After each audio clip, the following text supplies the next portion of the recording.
Este episodio es presentado por Champions, la academia de fútbol que fundé en 2016 con la convicción de que el deporte es el mejor maestro de valores para los niños.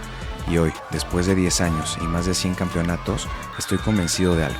No hay forma más poderosa de transformar el mundo que niña por niña y niño por niño. Y una cancha de fútbol es el mejor lugar para conseguirlo.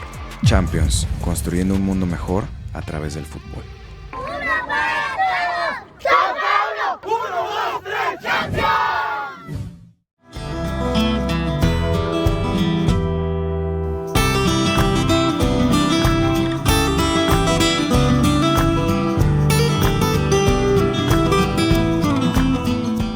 Bienvenidos Superpapás a un episodio más.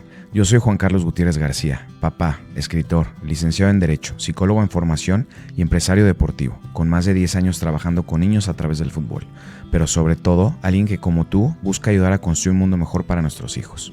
Hoy tuve el gusto de platicar con Fernanda Gamboa, autora del libro Abejas en mi cabeza y una de las voces más influyentes sobre el TDAH, acerca de cómo vivir con esta condición y de los retos a los que se enfrentó durante su niñez y ahora como madre de hijos que también la tienen.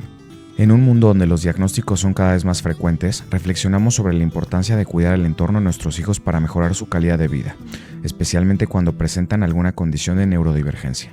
También hablamos sobre los casos en los que la medicación puede ser una herramienta útil y conveniente dentro de un tratamiento integral. Espero que disfruten mucho de esta plática y, como siempre, gracias por su apoyo y cariño.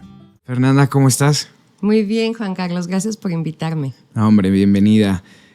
¿Cómo te gusta que te digan Fer, Fernanda? Fer, está perfecto. Fer, perfecto. Oye, pues me gustaría ir directo al grano, porque tengo aquí tu libro que me hiciste favor de regalarme, Abejas en mi cabeza.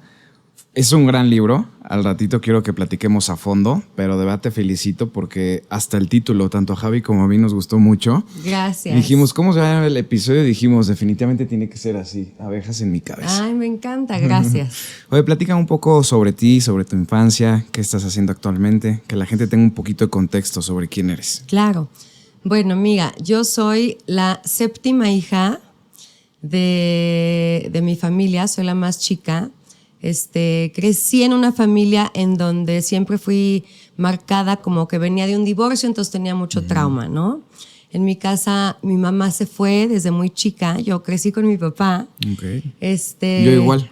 ¿Sí? De verdad, qué padre. Sí. Bueno, pues crecí con él, fue mamá, papá, fue un super papá, pero sin embargo, pues toda la vida crecí con un diagnóstico que yo no conocía. Okay. Entonces, toda la vida tuve conductas, comportamientos que eran extraños para la gente. Siempre fui señalada, castigada en la oficina, ya sabes. ¿En la infancia algún ejemplo así que se te venga a la mente? Sí, siempre está en mi libro y me da mucha emoción porque digo de la mala, porque yo tenía como quizás 11 años y fuimos a una fiesta, niños y niñas, a un lugar que en ese entonces se llamaba Escatorama, pero hace cuenta que es un Six Flags. Okay. Y había una columna de metal con un agujero como para que metieras tu ticket y te subieras al juego. Y mi amigo se asomó por la rendijita y no te puedo explicar por qué, me ganó el impulso y le di un zape en la cabeza. Y entonces, obviamente, su nariz explotó en sangre, La fiesta se acabó ahí. Le hablaron a mis papás, mi papá fue por mí y llorando yo en el coche, mi papá obviamente regañándome, preguntándome por qué lo había hecho y la respuesta siempre era no sé. Entonces me ganaban los impulsos. Sí. Okay. Pensé que iba a ser chistoso, ¿sabes? Entonces, bueno, con el paso de los años fui conociendo acerca de este diagnóstico, primero con mi hija. A los 7 años, hoy tiene 23, me mandan a llamar del colegio y me dicen que algo no checa. Que se sienta hasta adelante en el salón, que pareciera que pone atención, pero la información no se registra. Entonces fue mi primer encuentro con esta diferencia neurológica. Yo en ese entonces seguía sin saber que yo también vivía con esto, pero tengo como muchas claves que ahora veo que digo, claro. Entonces en ese momento, cuando diagnostican a mi hija, me gana el hiperenfoco y me vuelvo obsesiva con el tema del déficit de atención. Y entonces, sin tener ahora sí que el título de life coach, me vuelvo el life coach de mi hija, porque compro todos los libros que encuentro, los workbooks, me empapo de información y me sentaba todos los días con mi hija a trabajar sobre todo las emociones. Y bueno, con el paso de los años me he cruzado con muchas personas con este diagnóstico, entonces decido certificarme como life coach especializada en trastorno, déficit de atención y ansiedad. Y básicamente eso es mi pasión y lo que hago todos los días. Trabajo uno a uno con clientes, con adultos, mamás, papás, parejas, adultos diagnosticados, maestros que quieren conocer más sobre este tema. ¿Y a ti también te diagnosticaron? Me diagnosticaron lo que llaman los psicólogos, fue un diagnóstico tardío, porque fue a mis 38 años. Ya llevo 10 años con el diagnóstico. En un principio te voy a confesar que sí sentí como coraje, viví un duelo porque dije, híjole, toda la vida me costó trabajo la vida, escolar, social, amorosa, y yo no entendía el por qué. Entonces, cuando a los 38 años me dan mi diagnóstico, como que prendieron una linterna en un cuarto oscuro. Oh, ok. Sí. Y seguro también, sí ese sentimiento, pero también un poquito de alivio, que le das una explicación del porqué de tantas cosas que viviste. Totalmente, te voy a decir, todos los adultos que me encuentro que tienen, como yo, un diagnóstico tardío, tenemos ese mismo wow, como un aha moment, como ya entendí. No era rebelde, ni malportada, ni grosera, ni tonta, porque toda la vida creces con esa duda. Más bien había un porqué de mi conducta. Y creo que le da un resignificado a tu infancia, ¿no? Quiero regresarme un poquito a cómo vivías de niña, qué sentías en algún momento que eras diferente, cómo vivías las emociones, cómo se vivía esto en tu casa. ¿Tenías hermanos que también tuvieran algún tipo de señal de que puedan tener el trastorno? Fíjate que mi hermana, la que sigue arriba de mí, sí, y mi mamá. Okay. Mi mamá, cuando yo era chica, un día salimos del restaurante, dio su boletito del ballet parking y le dieron un coche y nos arrancamos y nos fuimos. Y llegando a la casa nos dimos cuenta que no era el de ella. Entonces nos regresamos. Entonces estas cositas le pasaron toda la vida, pero pues tampoco había una explicación. Oye, ¿ya habían llegado a la casa? Claro, en la casa yo le dije, ma, ¿qué no tus asientos eran de piel? Y entonces vamos de regreso las dos locas, ¿no? Ajá.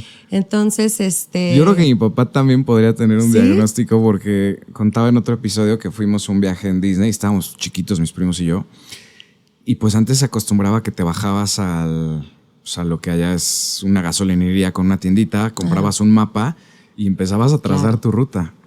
Se baja mi papá, me quedo con mis primos en el coche y nada más vemos a mi papá que va caminando leyendo el mapa y se sube al coche de enfrente. Pero nada más le quedó como 3 minutos. Clásico. Y ya nada más vemos a la señora que estaba en el asiento de copiloto que se estaba muriendo de la risa y le dice, oye, creo que este no es tu coche. Sí. Y mil cosas de mi papá que digo, híjole, yo creo que a lo mejor le podrían diagnosticar algo así. Sí, pues sí, esas cosas nos pasan día a día. Es como muy común, ¿no? Pero sí, después de que viví el duelo, como que dije, bueno, qué bueno que tengo este diagnóstico y que me puedo dar cuenta que no era todas esas etiquetas y que mis hijos que ya estaban diagnosticados, me sentí como que me puse la camiseta y me convertí en el líder, ¿sabes? Sí. ¿Cómo fue tu experiencia como niña en la escuela? ¿Qué etiquetas te ponían? Me costó mucho trabajo, sobre todo la primaria fue muy difícil, Juan Carlos, porque yo tenía todas las características de un niño. Las niñas pasan siempre por desapercibidas, que fue el caso de mi hija, como que nada más no ponen atención, pero no llaman la atención. Y esto puede ser un arma de dos filos porque llegas a tu edad adulta y como que te perdiste y nadie se dio cuenta y de repente tienes 38 años como yo, ¿no? Sí. Pero yo siempre vivía en la oficina porque era una niña muy hiperactiva. No me podía quedar quieta. O sea, en oficina te refieres a la dirección. O sea, te mandaban castigada. A la dirección, sí. Me suspendían muchísimo, siempre estaba castigada, olvidaba entregar mi tarea o no la hacía. ¿Y alguna vez adoptaste como que la personalidad de rebelde? Total, porque me decían que yo era rebelde. Todo el mundo me decía que era malportada, rebelde, querían una explicación. Que no estudiabas seguro, que no hacías la tarea. Claro, me preguntaban que por qué. Y pues nunca hubo una razón real, no sabía yo por qué. Entonces, sí me costó mucho trabajo. Primaria, Muchísimo. O sea, Juan Carlos, de que yo sabía cuándo me iba a tocar la lectura, entonces me hacía la loca y me iba al baño. Encontraba maneras de que no me pasaran al pizarrón, ¿no? Me preguntaban una cosa y contestaba otra. Entonces fue muy difícil porque obviamente tu autoestima se va mermando, ¿no? Claro, te vuelves una sobreviviente, ¿no? Sí. Porque vivir eso como niño, híjole, creo que juega duro en tus emociones, en tu autoestima. Totalmente. Pero la parte buena de todo eso es que logré volverme muy resiliente, ¿no? Empecé terapia desde muy chica, obvio sin saber que tenía esto, pero por el divorcio de mis padres y el abandono de mi mamá empecé terapia, lo cual me ayudó muchísimo desde niña a entender mis emociones, a indagar qué estaba sintiendo. Entonces, bueno, llegué a la secundaria y ahí fue como, yo creo que mi peor época, porque en octavo, Perdón, y un paréntesis, ¿a qué edad se fue tu mamá? a mis 11, Ok, a los 11 años, se te juntó todo. se me juntó todo. Entonces sí, era como, pues esta niña se porta así por el abandono, por el divorcio, y claro que mucho era por eso, ¿no? Era una huella de abandono fuerte. Sin embargo, siento que hay que escarbarle un poco más a los temas, indagar y tener curiosidad para ver si hay algo más. Y en este caso había algo más, que era el famoso déficit de atención. Entonces en octavo el colegio americano me pide que por favor me vaya de las instalaciones. Sí. Me fui Que a busques estudiar otras un año. opciones. Exacto. Me fui a estudiar un año fuera y siento... ¿A dónde te fuiste? A Ohio. Y te voy a decir por qué escogimos Ohio, porque no tenía más bien opciones. Ya iba a acabar el año escolar, venía en mi récord que era mal portada, entonces no fue fácil. Entonces mi papá encontró esta escuela y me fui un año a estudiar. Y en ese tiempo siento que mi cerebro dio un paso grande, esa maduración, esa independencia de encontrarme sola. ¿Qué fue, segundo de secundaria o primero de secundaria el que hiciste allá? Segundo. Segundo de secundaria. Ya. Entonces siento que ya cuando regresé como que estaba un poquito más ubicada, más tranquila, digamos. Entonces, bueno, logré graduarme del colegio americano y entrar a la universidad, pero igual ahí te voy a decir, estaba tan mermado mi autoestima que yo de entrada a la universidad siempre quería estudiar psicología. Y cuando vi el plan de estudio, dije, yo no voy a poder, no puedo estudiar eso. Entonces dije, necesito algo más fácil. Y yo entonces pensé que lo más fácil era comunicación. Entonces empecé con comunicación. Y fue hasta el segundo año que dije, no, quiero tratar lo que era mi sueño, ¿no? Entonces sumé psicología y lo logré. Felicidades. Gracias. Y entonces siento que ahí dije, no hombre, me quito esta etiqueta de que no soy mal estudiante y me dediqué a estudiar y estudiar y estudiar y estudiar y hasta hoy en día es una de mis pasiones aprender. Ay, qué padre. ¿Cómo fue el shock cultural de vivir un año en el extranjero? Porque yo también me fui a estudiar a Canadá en cuarto de prepa. Y sí me ayudó mucho, también como que a la madurez, no solamente emocional, sino del cerebro, el ponerte en un ambiente completamente nuevo, con personas que no conoces, seguramente tenías que hablar en inglés todo el tiempo. ¿Cómo lo viviste? Por un lado, qué padre que te puso en una situación que te hizo más fuerte, pero también debe de haber sido uno de los grandes retos de tu vida, ¿no? La verdad sí, sobre todo porque yo digo, por ejemplo, uno de mis hijos se quiso ir a estudiar. O sea, él pidió irse un año fuera. En este caso no fue eso, este caso no me quedaba de otra, ¿no? Entonces digo, gracias a Dios yo ya tenía el inglés del colegio americano y el colegio americano es muy similar a un colegio de Estados Unidos, entonces el plan de estudio y todo eso no me costaba trabajo. Sin embargo, pues socialmente sí fue un gran reto el irme a dormir a un dormitorio con una chava que en mi vida había visto, que venía con otros valores y otras creencias. Fue sumamente difícil. Al principio, sí, no te voy a mentir, lloraba todas las noches, extrañaba mi casa, mi comodidad. Aquí tenías que compartir el baño comunal, ¿no? Entonces fue sacarme de mi nivel de confort al 100%. Y aunque me costó trabajo, la verdad es que eventualmente le agarré la onda. Empecé a conocer el deporte por primera vez, porque en mi casa no eran deportistas, pero pues, los colegios americanos como que tienen mucho hincapié en el deporte. Entonces me metí a correr, a competir de lacrosse, traté soccer. Entonces esa parte estuvo muy padre. ¿Y en retrospectiva dirías que eso te ayudó con tu condición? Muchísimo, muchísimo. Y me doy cuenta que parte de nuestro tratamiento como neurodivergentes es el deporte. Es un factor sumamente importante. Entonces también pienso, si mis papás me hubieran inculcado el deporte de chica, quizás hubiera sido un poquito más llevadero.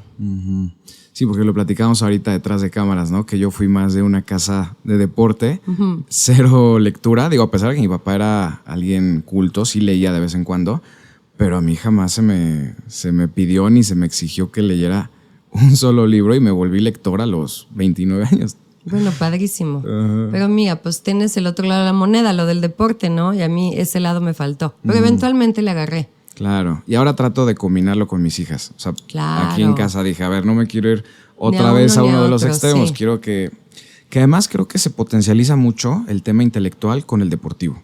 Creo que nos enseñaron muchas veces que competían y que tenías que priorizar uno. Yo creo que se potencializan, ¿no? O sea, cuando unos papás me dicen, oye, ¿qué es más importante, el deporte o lo académico? Yo qué voy a contestar, ¿no? Tengo una que me fútbol, siempre digo el deporte, pero sinceramente creo que van de la mano. O sea, uno va a potencializar al otro. Fíjate que sí, justo el fin de semana pasado estuve en Texas porque mi hija mayor se graduó de la universidad. Felicidades. Gracias. Y platicaba ahora sí que con la esposa de mi ex esposo. Y me contaba su proceso, cómo ahorita ella está metidísima en las pesas. Y todos los días entrena 1 hora y media. Okay. Y me contaba que desde que empezó ese cambio de vida, pues también se volvió más disciplinada en cuidar su sueño, en no tomar, ¿no? En dejar el alcohol, dejarlo para los fines de semana, quizás 1 o 2 copas, pero no como atropellar su ahora nivel de vida de ejercicio, ¿no? Su rutina, entonces sí puedo ver mucho que vayan de la mano. Oye, ¿cómo eras socialmente en tu infancia y en tu adolescencia? O sea, ¿eras de amigas? ¿Tenías amigos? ¿Te costaba? Fíjate que no me costaba, pero era de muy poquitas amigas que siguen siendo hoy mis hermanas elegidas. O sea, llevo esta amistad pues desde que entré al colegio americano en kinder y sigo con las mismas amigas.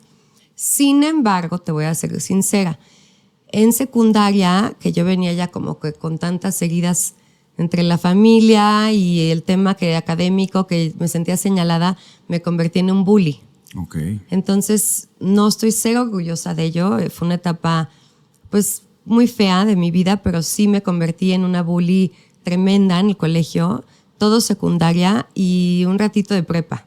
Yeah. Pero bueno, el lado bueno de esto es que eventualmente cuando crecí, me convertí en mamá por 4ª vez, o sea, hace bastante reciente, no podía con ese sentimiento de lo que había hecho. De culpa. Yeah. Y busqué el contacto de todas estas personas y les pedí una disculpa. ¿En serio? Sí. Te felicito. Gracias. Fíjate que tenemos muchas cosas en común, porque yo también tuve mi etapa de bully. Como que fui un niño muy tranquilo toda la primaria. En mi casa las cosas empiezan a poner feas ya los últimos años, 5º de primaria, 6º de primaria, 1º de secundaria ya un infierno. Y me volví igual súper agresivo, súper agresivo. Sí fui buleador. Me duró muy poquito esta etapa porque siento que al igual que tú, en el fondo era un buen niño.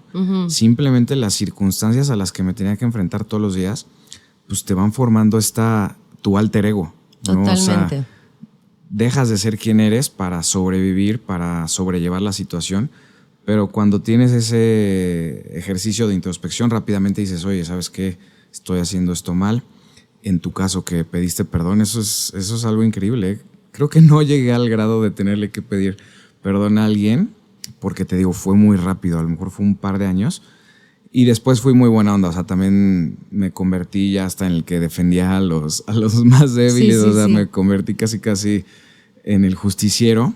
Pero sí también recurrentemente siento esa culpa, que digo, híjole, hoy en día cómo vemos al bullying afectar tanto a ciertos niños, y dices, fui parte de eso, que también hay sus sombras, ¿no? Porque un caso extremo de bullying, donde ya pasan cosas horribles, normalmente viene con un abandono en casa. Claro. ¿No? Y también el buleador, pues siempre tiene este contexto tóxico, porque digo, no hay niños malos, hay ambientes malos. Entonces, siempre que volteamos a ver un bully, tenemos que ver su contexto. Totalmente. Y normalmente va a tener una justificación como niño del por qué se está comportando así. Estoy totalmente de acuerdo contigo. Yo en un momento de mi vida, cuando mi hija Alexandra, mi primer encuentro con el déficit de atención, pues también obviamente fue bulleada, ¿no? Porque muchos de los niños que viven con esta diferencia neurológica son bulleados. Y entonces hicimos una pequeña organización que luego murió cuando me mudé a Miami, pero se llamaba Hug a Bully, abraza a un bully. Ah, está padrísimo. Porque veníamos hablando justamente de eso, ¿no? De que la gente que se comporta de esa manera en verdad viene de mucho dolor. Oye, ahora sí vámonos de fondo al TDAH. ¿Nos puedes platicar un poquito de él? ¿Cuál es su definición? ¿Cómo, no sé si hasta históricamente, me imagino que es de reciente descubrimiento? Pues mira, no tan reciente, desde los 60s, lo que pasa es que no le habían puesto el nombre. Empezaron... Bueno, para la historia de la humanidad es bastante reciente, ¿no? Sí, es cierto. Entonces, primero lo observaron en los niños y pensaban que era un diagnóstico únicamente de niños y era un tema nada más como de niños hiperactivos. O sea, por eso es trastorno por déficit de atención e hiperactividad. Sí. Ahora, el título siento que está completamente equivocado. Lo de trastorno, ¿no? Sí, y lo de déficit de atención, porque no es que no ponemos atención, es que ponemos atención a todo lo que nos rodea y nos cuesta trabajo. Sí, es todo lo contrario, ¿no? Es lo contrario. Por exceso de atención. Total. Entonces nos cuesta trabajo enfocarnos en lo importante en ese momento. Entonces hace cuenta que tuvieras muchas antenas abiertas y estás recibiendo información al mismo tiempo. Entonces, eventualmente, después de muchos estudios, se dan cuenta de que es una afectación que no solo es de varones, porque al principio pensaban que era únicamente de varones. Ok.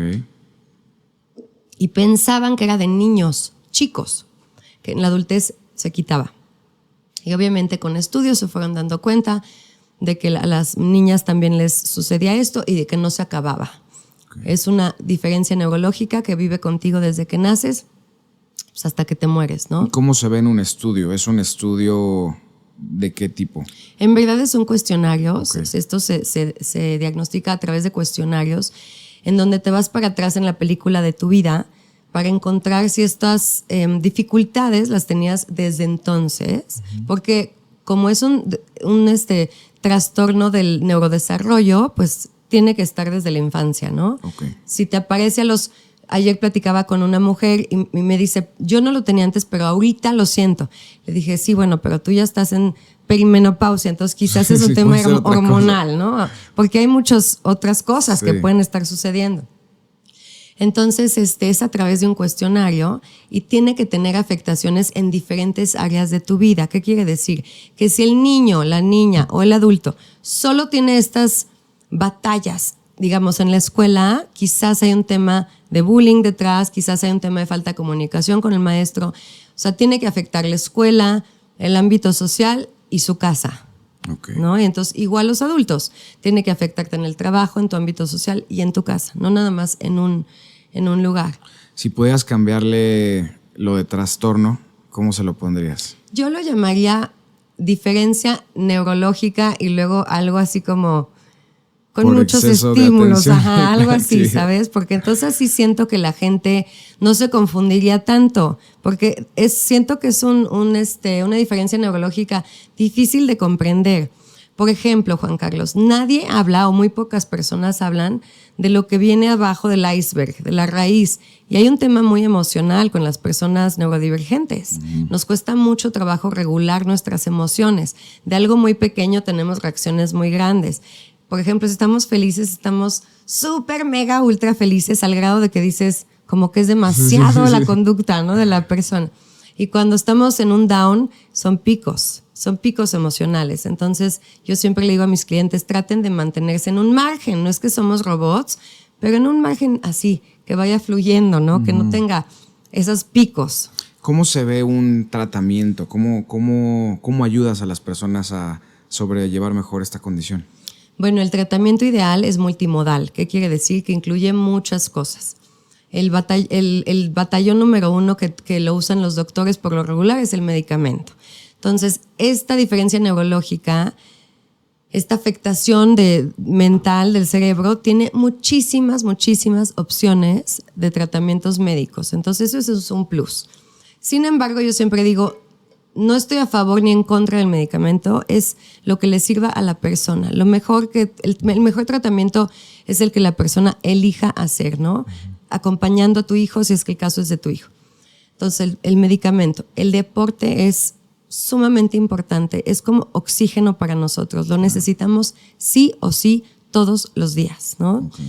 Okay. La alimentación también es algo muy importante porque, bueno, yo siempre digo, si salió el libro que se llama Cerebro de Pan, en donde nos dice toda la afectación del azúcar en el cerebro de una persona con un cerebro clásico, que llamamos neurotípicos, imagínate el azúcar en una persona con afectaciones cerebrales. Entonces es doble la afectación. Sí, que incluso vi que a personas con autismo les habían quitado gluten y no sé si azúcar, pero más o menos dietas cetogénicas y que habían tenido un incremento sustancial en su estilo de vida.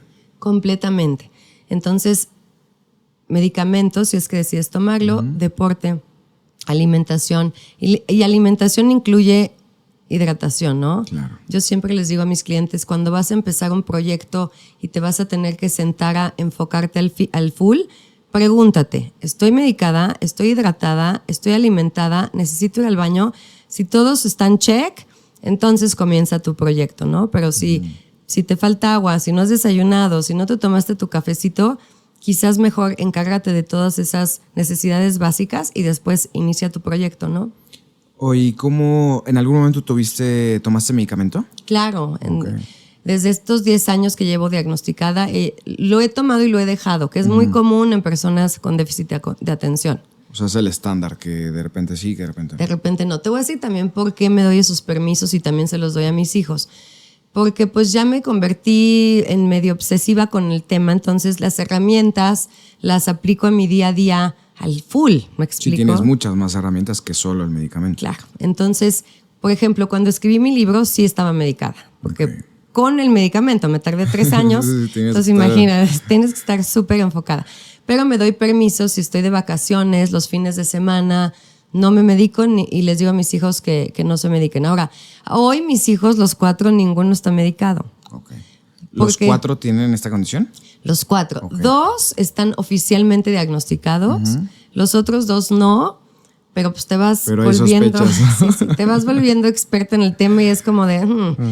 Sin embargo, esos 2, fíjate qué curioso, que es mi mayor y la chica, tienen muchas herramientas. Mi mayor se dedica a breathwork, medita desde que es chavo. Entonces es muy deportista. Entonces siento que él no necesita el medicamento, sabe llevar sus emociones, sabe qué hacer para enfocarse, es un lector súper ávido, entonces agarra todas las herramientas de libros que le gustan. Entonces siento que él se ha sabido compensar. De esa manera. Sí, totalmente. Muy bien. Y la chiquita que tiene 14, como todavía está conmigo, todo el día está usando herramientas, le estoy explicando, usa esto, trata esto, ahora vamos a tratar esto, y ella está abierta a tratarlo, entonces tampoco ha necesitado el medicamento. Los 2 del medio sí, siento que a ellos, digamos que les pegó más fuerte el déficit de atención, entonces necesitaron mucho más apoyo. Ok. Si pudieras, ¿cómo verías tu vida en retrospectiva si te hubieran medicado como niña? ¿Crees que hubiera sido mejor? Mira, ¿Cómo te sientes me cuesta trabajo decirte porque la verdad es que no sabemos. Sí. Pero sí me hubiera gustado que alguien se diera cuenta y quizás sí no me hubieran medicado, pero que me hubieran enseñado sobre todo, Juan Carlos, el tema de las emociones. Eso me hubiera ahorrado muchos golpes en la vida. Todas y que hubiera habido más empatía de parte de las personas, ¿no? Que hubiera una explicación clara del por qué te costaba. Completamente. Y sabes que es muy duro con los niños que vivimos con esto, y lo entiendo, no estoy juzgando para nada porque yo también soy mamá y lo entiendo. Nadie quiere en su casa al niño problema. Nadie. Claro. Si eres un niño que todo mundo etiquetó, pues la mamá o el papá van a decir, híjole, mijita, con ese no te juntes. Y lo entiendo, pero híjole, es bien duro para el mal portado, ¿sabes? Entonces siento que en el mundo falta mucha educación sobre este tema y mucha compasión. Sí, justo. Si fuéramos más empáticos, pues somos bien rápidos al juzgar, pero cuando nos pasa a nosotros, justo pedimos lo que nos hace falta. Completamente. Y creo que para los niños, quiero insistir en eso, las emociones. Como niño es difícil, de entrada como niño es difícil, como adolescente se complica. Y cuando además tienes estas abejas en tu cabeza, como bien dices en tu libro, qué difícil, pobres niños. Es muy, muy difícil, Juan Carlos. Yo me he topado con unas historias que, bueno, me parten el corazón. Y pues vengo de ahí yo también. O sea, de verdad, pasaba días llorando en mi casa, escondida en el baño, o sea.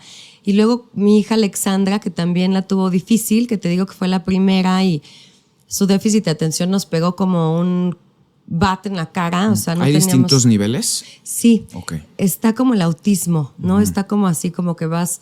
Hay gente sumamente funcional. Tengo clientes sumamente funcionales, doctores, abogados, de todo, que nada más necesitan como 2 o 3 herramientas para mejorar su vida, pero están casados, familia, no sé, una vida muy llevadera, muy exitosa. Sí, como tu hijo mayor, ¿no? Exactamente. Que él solito se regula. Sí. Y luego tengo casos de 3 divorcios, 7 chambas en donde los despidieron. Adicción, somos personas muy propensas a adicciones. Okay.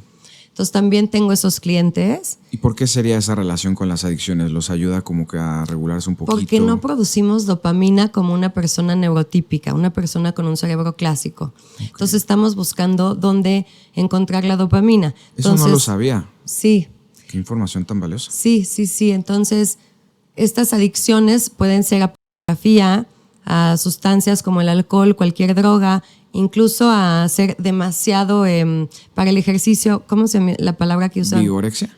Hay mucho vigorexia, pero también hay muchos problemas alimenticios por el falta de control de impulsos. Okay. Entonces, todo un tema, ¿sabes? O sea, no es nada más pierde las llaves y le va mal en el cole. No, hay un profundo dolor de tanto ser señalado, de tener este tema con las adicciones. Digo yo, mi primera relación de pareja, mi primer esposo, papá de mis hijos mayores, pues es alcohólico. Él también fue un diagnóstico tardío.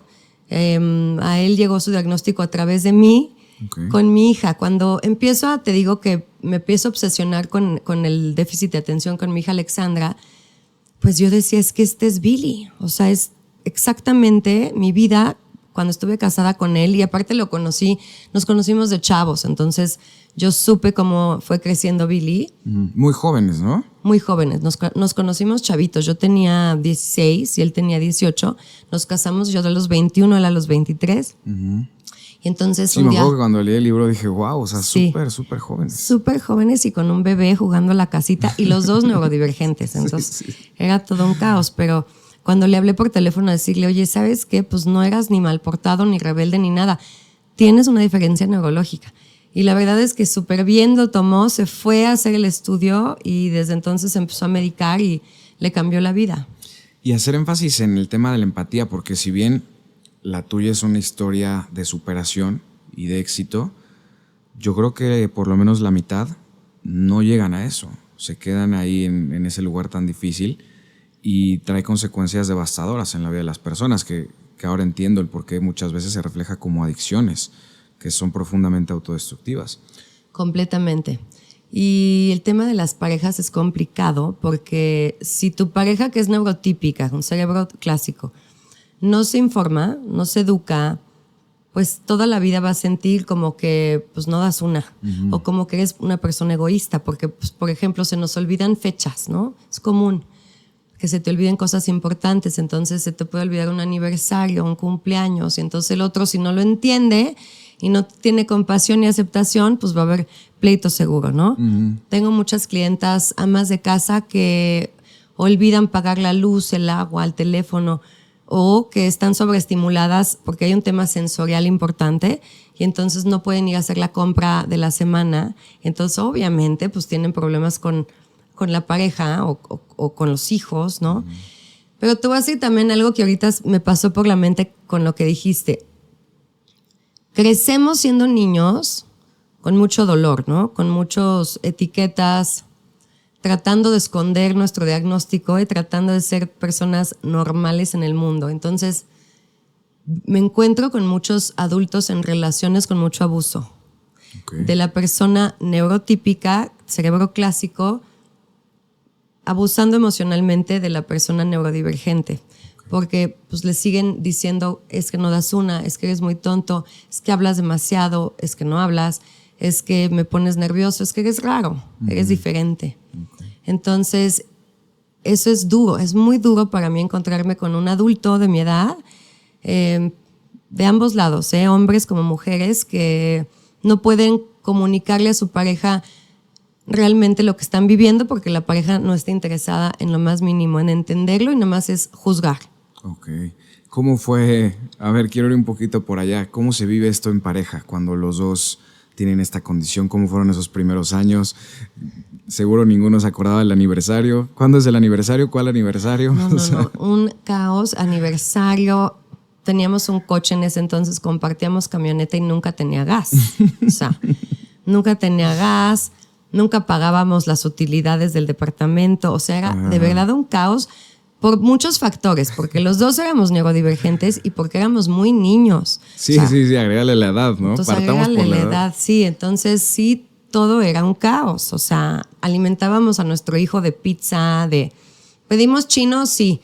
Ninguno de los dos sabíamos ni cocinar, ni prepararnos como preparación para llevar tu casa, ¿no? Que es como parte de ser adulto, que tengo que comprar los alimentos. Que debería ser una materia, ¿no? Claro, en la escuela. Importantísimo. Entonces nos despertábamos y no había nada más que cereal, pues desayunábamos cereal y le dábamos a Max cereal. Y luego, pues ahora la comida, pues pedimos chino y luego cenábamos pizza. Entonces sí era bastante caótico. Y luego Billy tenía este tema de la adicción al alcohol. Entonces, pues con el paso de los años eso se rompió. ¿Y cómo fue la llegada de los siguientes hijos? Bueno, yo tuve a Max y Alexandra con Billy. Alexandra todavía nació en California, vivíamos en California en ese entonces. Y al poco tiempo nos mudamos para acá y luego nos divorciamos y yo me quedo soltera, bueno, divorciada con 2 hijos a mis 26 años. Y estuve soltera, digamos que... ¿Ahí ya graduada como psicóloga? Ya había acabado mi carrera. ¿Y trabajando en algo relacionado? No. Estuve trabajando en maestra cuando me divorcié. Okay. Pero yo terminé mi carrera, ya había nacido obviamente Max y estaba embarazada de Alexandra. Y ahí me graduó de la Universidad de San Diego, de USD. Nos regresamos a México, aquí nos divorciamos. Yo de 26 años me meto en maestra. Todavía, fíjate, con una autoestima muy mermado. Porque yo decía, no sé hacer nada. ¿Quién me va a contratar?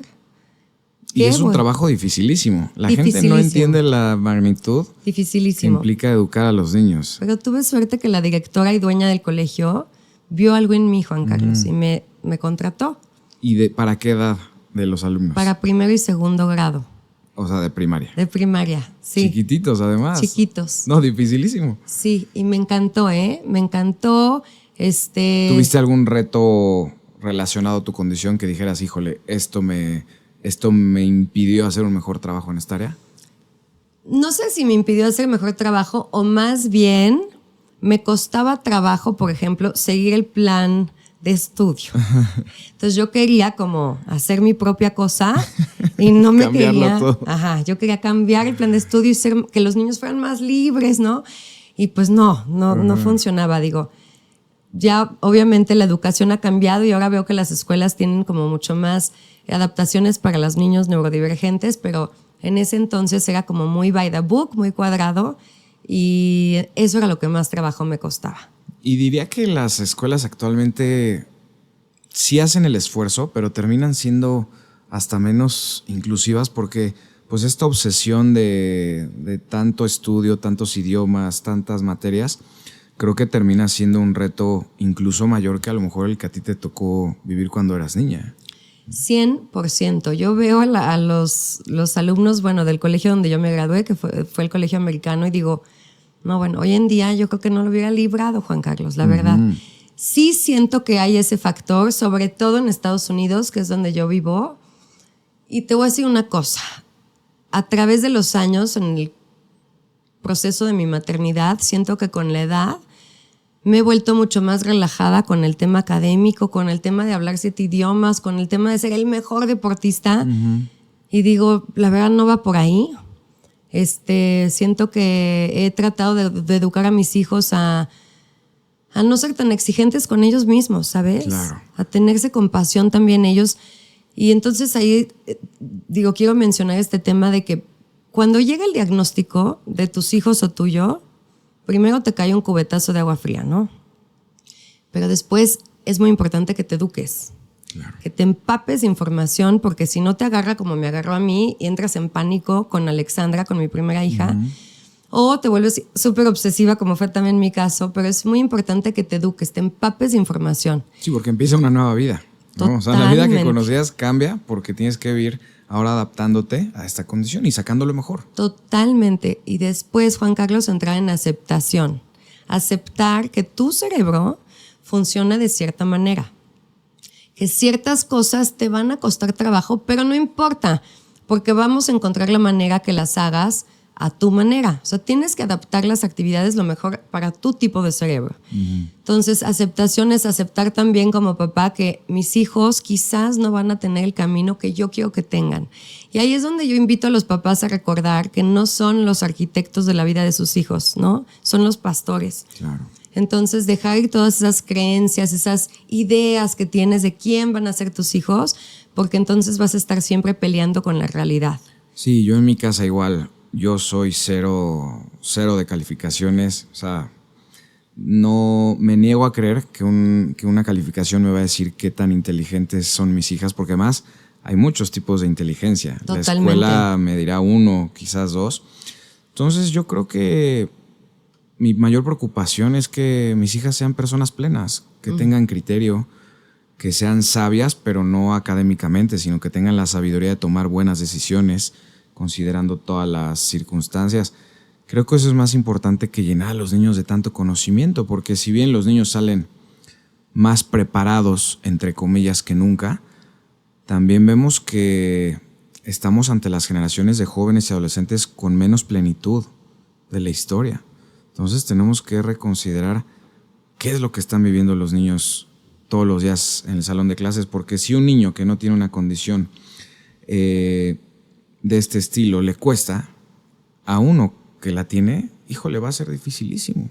No, el sistema educativo yo creo que está arrasando con las emociones y la autoestima de los niños. Completamente, estoy de acuerdo contigo y creo que, está muy difícil entrar al tema de educación, ¿sabes? Como que yo cuando empecé en esto de que abrí mi blog y empecé con mis clientes, cuando me certifiqué, como que yo creía que podía cambiar la forma de educación, ¿no? Pero bueno, me doy cuenta que es muy, muy complicado. Creo que les falta mucho más humanidad al tema de la educación. Y ahora que mencionas este tema de las generaciones, está cañón porque veo que los niños ya no se salvan de ansiedad. O sea, los adolescentes con los que me topo en el día a día, hay un tema de ansiedad muy, muy profunda. Sí. ¿No? Entonces también las redes, los celulares no ayudan. No ayudan. Sí, definitivamente no podemos cambiar el sistema educativo.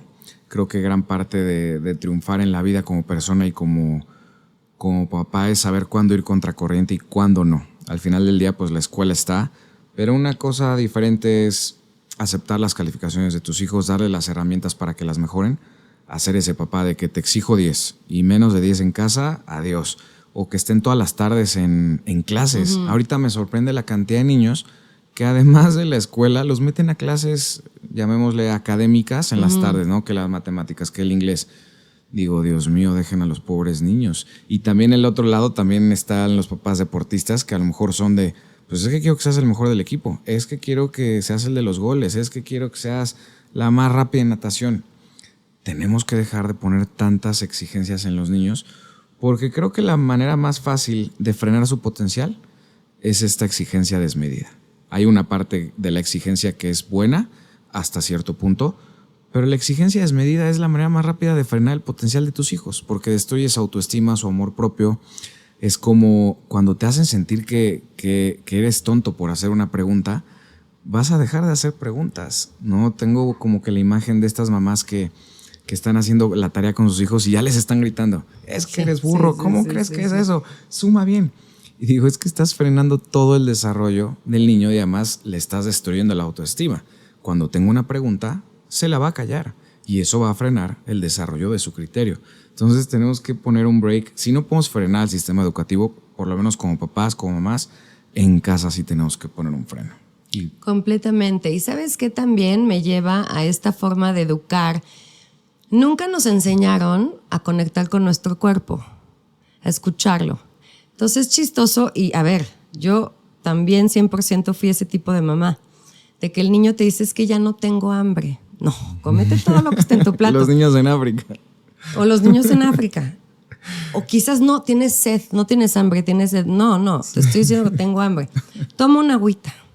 Tengo calor, mamá. No te quites la chamarra, te vas a resfriar. Entonces digo, crecimos. Así nos enseñaron. Nos enseñaron y entonces nunca escucho mi cuerpo. Entonces me enseñan a que lo que yo necesito no es importante porque mi mamá o mi papá me están diciendo que no tengo calor, ¿sabes? Entonces desde ahí se me hace como muy curioso que educamos a tú no sabes, yo sé. Tus propias necesidades de tu cuerpo no tienes ni idea. Entonces desde ahí siento que hay que hacer un cambio, ¿no? Cuando el niño te dice, ya no quiero comer, decir, está bien, ¿no? No Claro. te tienes que acabar todo.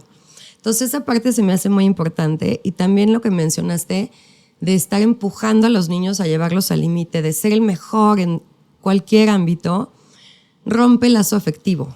Uh-huh. Y tú no puedes ser una influencia en un niño o en un joven si no hay un lazo. Entonces eso se me hace muy importante y es un tema que, no te creas, me aparece mucho en mis sesiones de coaching de mamás o papás que salen de la escuela y los tienen en el famoso clase de matemáticas esa. El sudoku. ¿Sí es sudoku? No, el kumon. Kumon. Horas de kumon en donde diario te dejan tarea en el kumon. O sea, y el niño de por sí la está pasando mal en la escuela y luego llega a su casa y hace horas de kumon y luego lo ponen a tocar la flauta, ¿no? Entonces, sí, no. Se me hace duro y te voy a decir una cosa. Cuando yo me mudo a Estados Unidos, mi hijo Alan, que es mi tercero, estaba chiquito y yo era esa mamá, ¿eh? Alan salía de primer grado y de ahí lo llevaba al soccer y como le costaba trabajo mate, de ahí lo llevaba a mate. Y un día Juan Carlos llorando me dijo, es que ¿cuándo puedo ser niño? Totalmente. Y eso me frenó en seco.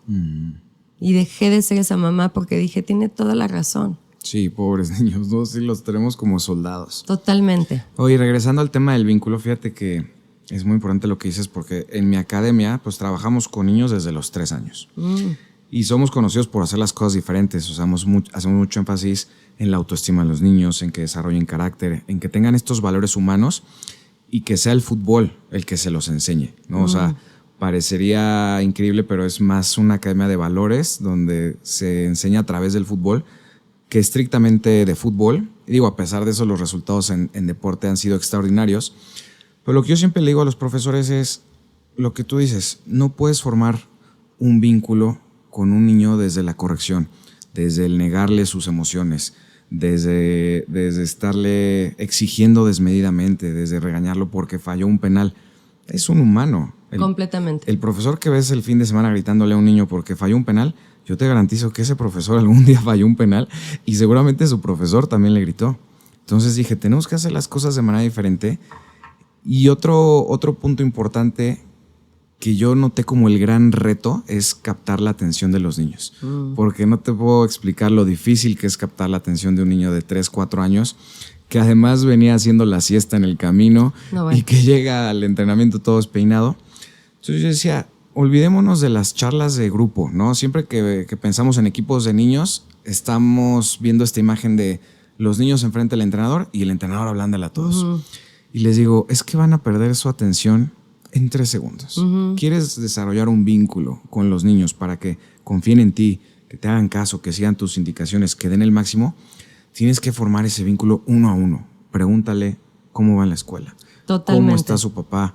¿Cómo se lleva con los demás niños? Si hace algo bueno, felicítalo. Si hace, y es más, felicítalo enfrente de todos. ¿Hace algo mal? Que no lo escuchen los demás, no lo exhibas. Me encanta. Y entonces formar ese vínculo con los niños lo puedes lograr en una semana. Cuando el niño de verdad sabe que le estás poniendo atención, que quieres escucharlo, que te interesa saber cómo va su vida afuera del fútbol. Porque el fútbol no debería tratarse solo de fútbol, sino de todas estas emociones humanas, todos estos valores humanos intrínsecos a él. Entonces eso fue lo que, cuando empezamos a poner atención a esto, pues los resultados fueron extraordinarios, no solamente en lo deportivo, sino en lo emocional. Siempre digo, los niños que están felices juegan mejor, ganan más partidos. Totalmente. Y es algo obvio que es obvio para pocos. Y te felicito porque también se nos olvida que hay un porcentaje alto de niños que en la casa no la pasan bien. Claro. Que en la casa no tienen un papá o una mamá que los contenga, ¿no? Entonces, me encanta que hables de eso porque un coach, un profesor puede tener esa cercanía con un niño, ¿no? Darle ese sentimiento de belonging, de aquí perteneces, aquí estás seguro. Sí, hay una frase que me encanta que dice: un gran entrenador impacta profundamente para bien en la vida de los niños. O sea, dice, ¿quieres ser ese entrenador que tiene su estante lleno de trofeos? ¿O quieres ser ese entrenador que se encuentra solo unos 20, 25 años después, se acuerdan de él y lo ven con gusto y lo abrazan y le dan las gracias? Incluso puedes tener los dos, ¿no? Una cosa no está peleada con la otra, pero no puedes ir por los campeonatos a costa de la salud emocional de los niños. Completamente, y me hiciste pensar que hablando de los niños, bueno, todos los niños, pero en estos en particular neurodivergentes, siento que la forma de educarlos tiene que ser un vals, ¿sabes? Tiene que ser ni muy, muy, ni tan, tan. Claro que los niños necesitan estructura, firmeza, orden, sí, pero también necesitan relajarse y poder ser ellos. Yo siento que la comedia ayuda mucho, sobre todo cuando estos niños vienen de estar, imagínate, de las 8 de la mañana a las 3 de la tarde, tratando de enfocarse. Somos expertos en masking, ¿no? Las personas neurodivergentes, porque claro que no queremos ser señalados. Entonces, pues estos niños, como digo yo, se disfrazan como X-Men para salir al mundo, y cuando llegan a su casa hay que permitirles que se quiten el disfraz. Claro. Y que se relajen y que su casa se convierta en su templo, ¿sabes?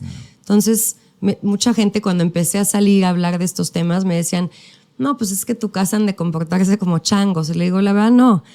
Claro que hay firmeza y hay orden, pero también hay muchas carcajadas y no pasa nada, y sin gritos, ¿me entiendes? Sin tanta dureza, porque a la fuerza ni el zapato entra, Juan Carlos. Claro, sí, totalmente.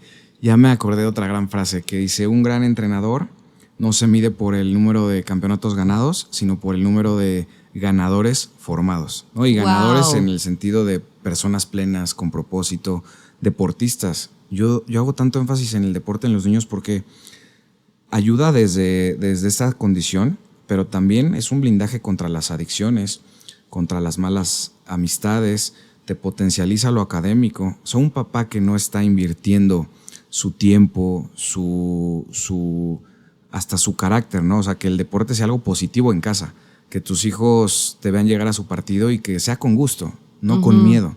Pero un papá y una mamá que no están invirtiendo eso en el deporte de sus hijos, está cometiendo un error que puede costar muy caro, desafortunadamente. O más bien no está aprovechando una oportunidad valiosísima que va a traerles muchísimos beneficios a sus hijos para toda la vida. Estoy de acuerdo. Siento que entre más temprano lo agarres, se vuelve como parte de tu vida y te ayuda en todos los aspectos de tu vida. Y aparte vuelvo a tomar este tema. Si eres un chavito que en la escuela te están señalando todo el día y quizás no encuentras tu grupo de amigos ahí, qué padre que tengas tu grupo de amigos de cualquier deporte que hagas, ¿no? Claro, ese es un gran consejo. Yo siempre digo que nuestros hijos no dependan exclusivamente de su grupo social, o sea, de que sus relaciones sociales no sean solo de la escuela. Porque la lógica dice que en algún momento se van a pelear con sus amigos, va a tener un mal año, va a ser buleado o va a ser buleador. O sea, creo que la aventura de la escuela implica muchos sub y bajas, no va a ser algo parejo. Pero cuando tú le permites a tus hijos desarrollarse en otros grupos sociales, tener amigos fuera de la escuela, ya sea en el deporte, ya sea con los vecinos, ya sea en algún interés común que tiene la familia, es mucho más bonito ser niño que cuando dependes de solamente la escuela, porque te sientes como que tienes la soga al cuello. Totalmente. Te quedas sin amigos ahí, ¿qué vas a hacer? Totalmente de acuerdo. Y también, si quizás eres un chavo que académicamente le cuesta trabajo, qué padre que tengas esta otra actividad en tu vida que quizás ahí te va mejor, ¿me explico? Claro, sí, donde brilles. Porque también volvemos al tema del diagnóstico. Algunos niños a lo mejor sí tienen esta condición, pero no tan fuerte, y solamente con el ejercicio pueden mejorar mucho. Porque a mí me sorprende que llegan jugadores que dicen, no, pues es que no pone atención, nada más no logra enfocarse. Y lo ves en el fútbol y se enfoca al 100%, ¿no? O sea, como una supercomputadora enfocada en el balón. Y digo, bueno, es que a lo mejor muchas veces no les damos la otra parte, que los niños necesitan estimular su cuerpo físicamente, su cerebro, su intelecto, porque también la clase de educación física de la escuela creo que no es que digas wow, ¿no? O sea, normalmente es correr y hacer sentadillas. Creo que el deporte, la parte importante del deporte no es física, sino intelectual. Es cómo nutre tu mente, cómo te pone a pensar, incluso los vínculos que vas formando con tus compañeros, con tus entrenadores, con tus rivales. O sea, el deporte no es solo correr, ¿no? O sea, totalmente de acuerdo. Y ahorita que hablas del tema de la movilidad, para estos niños neurodivergentes es sumamente importante. Entonces te voy a decir, cuando mi hijo Alan, en esa edad que fue tan difícil para él, desde todo primaria, para los 7 años, lo despertaba yo media hora antes que al resto de los hermanos para que saliéramos al jardín a correr. Okay. Para que pudiera sentarse a desayunar y llegar a la escuela un poquito, ¿no?, calmado, porque era demasiada su hiperactividad física. Uh-huh. Y, por ejemplo, pues a él, gracias a Dios, tuve la suerte de en Estados Unidos encontrar una escuela donde le dieron mucho apoyo, una escuela normal, tradicional, pero con mucho apoyo.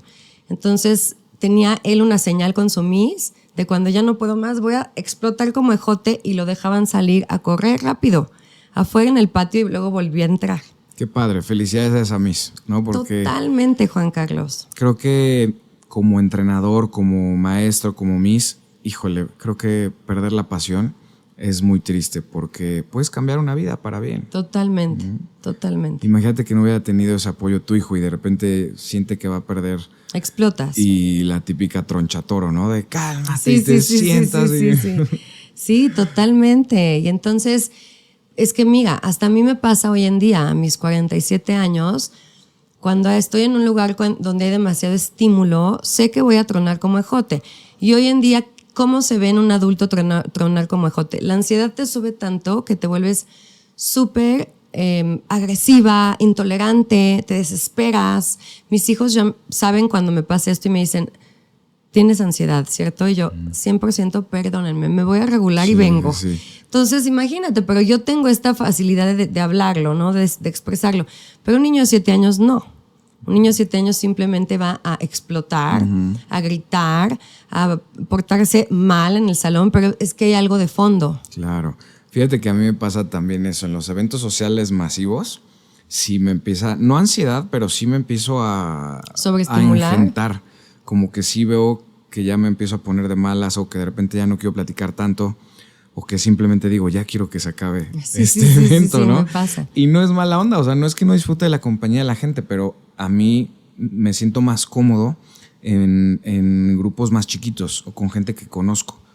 Cuando de repente me toca ir a una boda y de repente 200 personas y ni siquiera conoces a los de la mesa, no, de verdad que me cuesta muchísimo y sí me empieza a dar, te digo, esto no sé si es ansiedad, pero sí me empiezo a poner mal, ya sabes, cambian mis emociones. Sí, yo creo que es un tema sensorial que afecta a tus sentidos, ¿no? Bueno, percibimos la vida a través de nuestros sentidos y a veces siento que nos sobreestimulamos.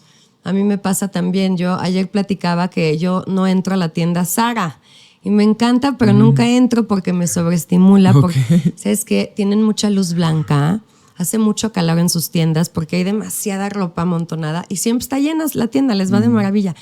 Y eso a mí me sobreestimula, es demasiado. Entonces me he ido conociendo a través de los años y ya sé que a Zara no entro, o si entro es cuando apenas abrió la tienda, ¿no? Sí. Entonces es padre descubrir eso de ti porque entonces sabes cómo protegerte. O hasta prepararte. Sí. Dices, oye, pues voy a tener que entrar a Zara. Claro. O voy a tener que ir a la boda. A la boda. Bueno, pues me llevo en la mañana tranquilita, como bien, me hidrato bien. Totalmente. Porque sé que voy a tener ese reto. Así es. Oye, regresando a tu etapa como Miss, ¿cómo lo viviste? O sea, todavía no eras consciente de esto. No. Pero en retrospectiva, ¿podías distinguir a algún niño que quizás tuviera esta condición? Hoy en día sí. En ese entonces yo no tenía tanto conocimiento, entonces yo nada más decía, este niño es diferente, ¿no? Pero hoy que tengo tanto conocimiento y veo para atrás, digo, claro, estos dos seguro. ¿Qué porcentaje de los que etiquetamos de mal portados realmente son neurodivergentes? Yo creo que es un porcentaje muy alto. Yo creo que hoy en día, afortunadamente, hay más información, más conocimiento y siento que los educadores, por ejemplo, coaches, maestras, saben en qué enfocarse, saben cuál sería un red flag, que antes siento que no se sabía. Entonces siento que por eso hoy en día hay más niños diagnosticados porque saben qué buscar. Te vas como teniendo callo en el tema, entonces para mí hoy es muy fácil entrar a un lugar, identifico quién es neurodivergente y quién no, ¿sabes? Tanto niños como adultos. Claro, me es muy fácil. Ok, y yendo a tu etapa como mamá, y cuando llega este diagnóstico, ¿cómo fue la decisión de tomar medicamento? ¿Había preocupación? Porque yo escucho que la mayor renuencia, la mayor resistencia al medicamento es que apaga a los niños. ¿Qué tan cierto hay ahí? ¿Cómo vives esta decisión como mamá? Creo que la mayoría de las mamás la viven como yo la viví, al principio en negación, cero, esto no es cierto, no saben, mi hijo tiene un cerebro, digamos, normal, típico, y creo que esto entra porque los papás pues no queremos que nuestros hijos sufran, ¿no? Claro. Los queremos proteger. Entonces, vivir con una diferencia neurológica pues te complica un poquito más las cosas, entonces primero es negación, después ya que entras a empaparte de educación y logras tener la aceptación. Sí creo que hay un tabú muy fuerte en México, sobre todo, bueno, en Latinoamérica, con el medicamento para los niños. Yo al principio no la quería medicar, mi hija tenía 7 años. Fue en México, ¿verdad? Vivíamos en México todavía. Yo no la quería medicar. Entonces traté todo, desde ceremonias, chamanes, homeopatía, flores de Bach, ejercicio, acupuntura. azúcar, claro, o sea, todo lo que ya hablamos. Pero te voy a decir, sus afectaciones sociales empezaron a crecer, entonces la empezaron a excluir. Ya su ansiedad era, notable, ya se veía físicamente porque se lamía el labio de arriba. Okay. Cuando estaba muy ansiosa se lamía el labio de arriba. La ansiedad y la déficit de atención van muy de la mano. ¿Quién llegó primero? Pues como la gallina y el huevo, pero no se sabe, pero van de la mano. Entonces puede ser que te da ansiedad porque te pasaron al pizarrón, ¿sabes? Entonces, cuando tu ansiedad sube, tus características de déficit de atención crecen inmensamente. Entonces, van muy de la mano. Entonces, en ese entonces fue cuando dije, ya, no está funcionando nada, la tengo que ayudar de una manera. Entonces, fui con el primer neurólogo que la diagnosticó y le dije, bueno, pues a ver, ¿por dónde empezamos? Y fue un proceso largo. Nos tardamos 1 año en encontrar el medicamento correcto. Fue con la segunda, ¿verdad? Con la segunda, El sí. mayor no.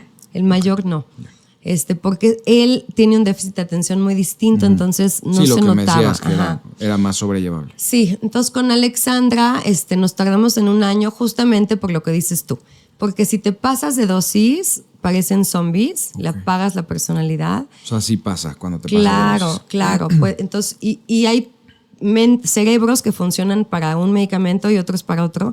Entonces, es largo el proceso, te digo, por lo regular te tardas como 1 año en probar, observar, anotar y decir esto no jala. Muchas veces el medicamento puede provocar un tic nervioso, entonces ese no es el medicamento correcto. Entonces ahora sí de que rasca y huele. Es 1 año casi para encontrar la dosis. Sí, pero una vez que la encontramos, la verdad es que su vida mejoró al 100%.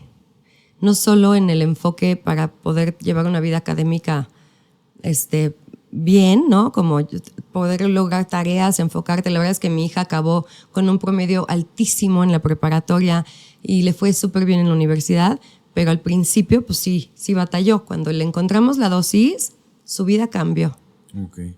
Quiero recalcar eso porque cuando he hablado del tema, hice un reel sobre, antes de medicar a los niños hay que probar todo esto, ¿no? Y hablaba sobre el azúcar, las rutinas, el deporte, tal.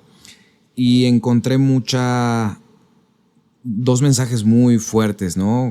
Muy contundentes. Uno es, hay niños que lo necesitan y otro es, no, jamás medicaría a mi hijo. Y justo cuando empecé en esta segunda etapa del podcast, como que traía un sesgo importante en donde había perdido la fe hasta cierto punto en la medicina, ¿no? Y ahora escuchando estas historias cara a cara, personas reales que vivieron, no solamente en este frente, sino en diversas especialidades médicas, digo, híjole, es que no podemos caer en el extremo de menospreciar la medicina y decir que todos los medicamentos son intereses ocultos de las farmacéuticas, que son los amos del mundo. Y digo, no, encontremos un balance, porque va a haber de todo. Va a haber niños que, claro, están sobrediagnosticados y a lo mejor va a haber un doctor malo que quiere vender ese medicamento. Total. Pero también va a haber el doctor ético que te diga, oye, va a mejorar exponencialmente la calidad de vida de tu hija, y que fue cierto. No, bueno. O sea, porque si a lo mejor hubieras entrado, si te hubieras mantenido en esta renuencia a medicarla, su vida no hubiera florecido como terminó floreciendo. Completamente. Es válido tenerle miedo a medicar a un niño de 7 años. O sea, lo entiendo perfectamente.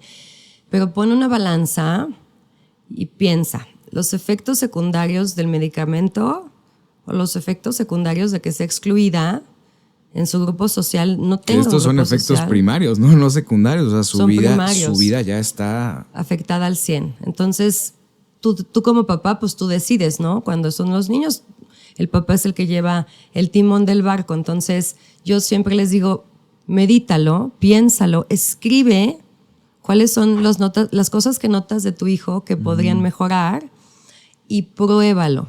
Si no te funciona, siempre lo puedes dejar, el medicamento, siempre. La gente piensa es que es para toda la vida. La verdad, no.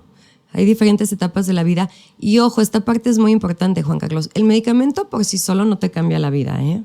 De todos modos, tienes que hacer deporte, cuidar tu alimentación, balancear tus emociones. O sea, la gente piensa como que le doy el chocho al niño y ya se... No, hombre, para nada. Ojalá. Sí, esa es una de las herramientas, uno de los pasos. Pero no es suficiente.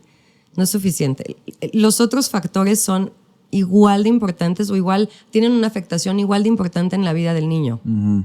Y después llegan tu tercero y tu cuarto. Sí. ¿Y en qué momento llega el diagnóstico? ¿Mío? De ellos. Ah, de ellos. Bueno, ¿en qué momento entraste tú al chat con el medicamento? ¿En qué momento tú te empiezas a medicar también? Al principio, cuando llega mi diagnóstico, luego llegó a los 38. Casi 10 años. Y ahí luego dije, claro, quiero probar el medicamento porque mis hijos están medicados y quiero sentir lo que ellos sienten, ¿no? Y también me tardé un ratito en encontrar mi dosis y el medicamento correcto, pero una vez que lo hice, pues también mi vida cambió, mejoró. ¿Sentiste alguno de estos efectos secundarios de los que tanto? Sí, dolor de cabeza. Dolor de cabeza. Pero tolerable, Juan Carlos, o sea... Si pones la balanza...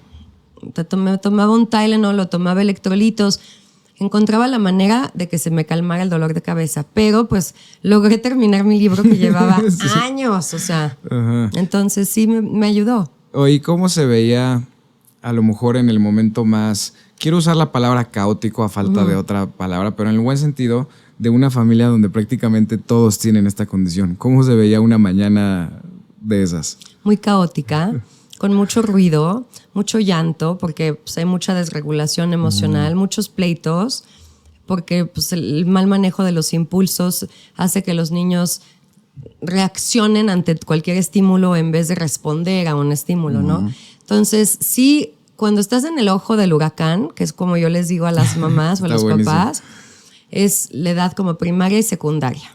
Y si todos tus hijos son neurodivergentes, pues más te vale que tú también consigas ayuda para ti, terapia, Tienes deporte. que llegar al 100. Sí, porque tú eres pues, el primer batallón de tus hijos, entonces los tienes que contener. Entonces, en este caso, 4 niños neurodivergentes y mamá neurodivergente. Entonces, sí necesitas como reforzar mucho en ti, usar todo lo que esté a tu alrededor. Yo digo que son como las lianas de Tarzán y digo, agárrate de todas. Sí. Medita, haz ejercicio, también ten una vida social sana con tus amigas, busca a alguien que te apoye, ya sea terapia o coach, para sentirte bien, porque pues eres la base de la torre de Legos, ¿no? Y tengas ese desahogo, porque yo también soy de la idea de que a veces sí necesitas quejarte 1 hora, ¿no? Con tu esposa decirle, estoy harto de tal, y hoy me pasó esto y me frustré. Y entonces te desahogas. O puede ser con las amigas, echando el cafecito, el chisme. Creo que es necesario para un ser humano ese desahogo, porque las personas perfectas que nunca se quejan y nunca hablan de otros y tal. O sea, es insostenible. Tienes que tener esa válvula de presión. Completamente. ¿No? Y te voy a decir una cosa. A veces, la pareja, volvemos al tema de la pareja, es importante que no quiero sonar como, pero hay que educarlo, ¿no? En este caso, pues yo y mis hijos neurodivergentes y Gabriel neurotípico. Entonces, en un principio de la relación, que acuérdate que Gabriel llega a mi vida y yo ya tengo 2 hijos. Sí. Y mis 2 hijos neurodivergentes. Aunque no sabíamos que nadie teníamos un tema de neurodesarrollo, pero cuando Gabriel llega a nuestra vida, pues para él fue como, ¿qué onda con esta casa? ¿No? O sea, está rarísimo, porque pues son cositas que no te das cuenta, Juan Carlos, y que, por ejemplo, cocinas y dejas todo abierto en la cocina, dejas un tiradero y se te va. No es porque eres valemadrista, no te importa, de verdad se te va. Agarras tus quesadillas y te vas a ver la tele y se te olvida que dejaste un caos en la cocina. Entonces, eso era un tema para Gabriel que lo volvía loco. Oye, perdón que te interrumpa, pero yo podría decir que mi esposa tiene eso. ¿Sí? O sea, mi esposa deja tirado todo y ella diría de mí que se me olvidan todas las fechas. O sea, de verdad, no me juzguen, pero de 7 años que llevamos casados, yo creo que me he acordado nuestro aniversario en una, ¿sabes? Y a ver, ella tampoco se acuerda, me lo habrá recordado algunas veces, porque no somos tanto de las fechas, ¿no? Para nosotros lo significativo es lo que vivimos día a día. Claro. Pero si nos tuviéramos que señalar, yo diría eso de ella y ella diría eso de mí, sin duda. Qué chistoso. Pues Gabriel siempre dice que vive como en una casa embrujada porque las cosas aparecen de repente, encuentras celulares en el refrigerador, encuentras tenis arriba de la cama, o sea, cosas que para él son raras. Sí. Entonces, pero gracias a Dios tuvo la apertura de educarse y de tener compasión y de encontrar el sentido del humor, ¿no? Es muy importante el sentido del humor en esto. Totalmente, sí. Y yo creo que en cualquier cosa, ¿eh? O sea, creo que en la crianza en específico, en el matrimonio, creo que hay veces que tienes que tomar las cosas con humor, incluso lo que viviste en la infancia. Sí. Creo que el tomarlo con humor es profundamente sanador y creo que sana las heridas muy rápido. Hay gente que constantemente está dándole vueltas y vueltas a las cosas que vivió o a los pleitos, y cuando dices, a ver, me pongo un poquito en sus zapatos, soy empático y lo tomo con humor, y sanan las heridas mucho más rápido de lo que pensaríamos. Completamente, y hay que recordar que la gente actúa con el conocimiento y las herramientas que tiene en ese momento, ¿no? Entonces yo pienso, bueno, mis padres hicieron lo mejor que pudieron con las herramientas que tenían en su época. Sí, y siempre que alguien nos hace algo, nos lo imaginamos planeando, ¿no? Cómo hacernos enojar, cómo hacernos daño. Y no, esa persona simplemente estaba llevando su vida. Incluso uno mismo, ¿cuántas veces no hacemos enojar a la gente? No nos damos cuenta, ni siquiera nos enteramos, pero ya le arruinaste el día a alguien y tú ni te enteraste, simplemente por ser como eres. Pero esa persona dice, Juan Carlos me quiso hacer esto y me dijo tal cosa y estoy enojadísimo. Y tú, ay, qué buena plática tuve, ¿no? Totalmente. No te enteras, lo haces sin intención y sin conciencia. ¿Sabes qué me gusta a mí? Que dice la autora Katie Byron, tú eres el protagonista solamente de tu película, de la de nadie más. Entonces eso como que ayuda a ubicarte en que en verdad nadie está hablando de ti allá no afuera. eres el centro del universo. A nadie le importa, ¿sabes? Sí, totalmente. Oye, a ver, vamos ahora sí a la parte profesional de lleno. Me gustaría que empezaras leyendo una parte de tu libro porque conecta muy bonito con cómo lo viviste de mamá. ¿Quieres leerlo? Claro. Sí, mira, me encantó. No sé si sabes que hasta hice un reel leyendo tu libro. Y fue algo que me conmovió profundamente. Se me hizo súper bonito y que sabía que iba a conectar con todos, ¿no? O sea, no solamente con alguien que tenga TDAH y sus hijos, sino con todos. O sea, ese es el ejemplo perfecto de lo que vivimos todos los días como papás. Bueno, lo voy a leer, pero primero te quiero dar las gracias por el reel, porque yo estaba de viaje. No tenía ni idea que ibas a hacer eso y cuando lo vi, porque una amiga me lo mandó, Me emocioné tanto que me puse a llorar. Ah, ¿en serio? Te Qué quedó bonito. divino, Ay, de verdad, muchas qué gracias. bonito. Gracias. Bueno, aquí les va. A continuación les comparto una entrada de mi página web, una carta que dediqué a mi hijo Alan, a mi niño testarudo. Hoy tuvimos varias batallas. Discutimos cuando despertaste y no quisiste usar calcetines ni sandalias porque te sentías más cómodo sin ellas. Te enojaste cuando te quité los cerillos de las manos para prevenir un accidente, pero después los encontraste y al encender uno te quemaste el dedo. Me asusté tanto y después, al ver que no era tan grave, te grité. Estaba enojada, ansiosa, nerviosa y frustrada. En la noche te apagué la televisión después de pedirte varias veces que lo hicieras tú y te fuiste muy molesto del cuarto. Hoy nuestras batallas son por cosas pequeñas. Algún día discutiremos por horarios, niñas o permisos. Quiero que sepas algo. Nuestra relación no son esas peleas. Espero que no guardes esos momentos en tu corazón. Mejor recuerda cuando me quedo en tu cama hasta que te duermes.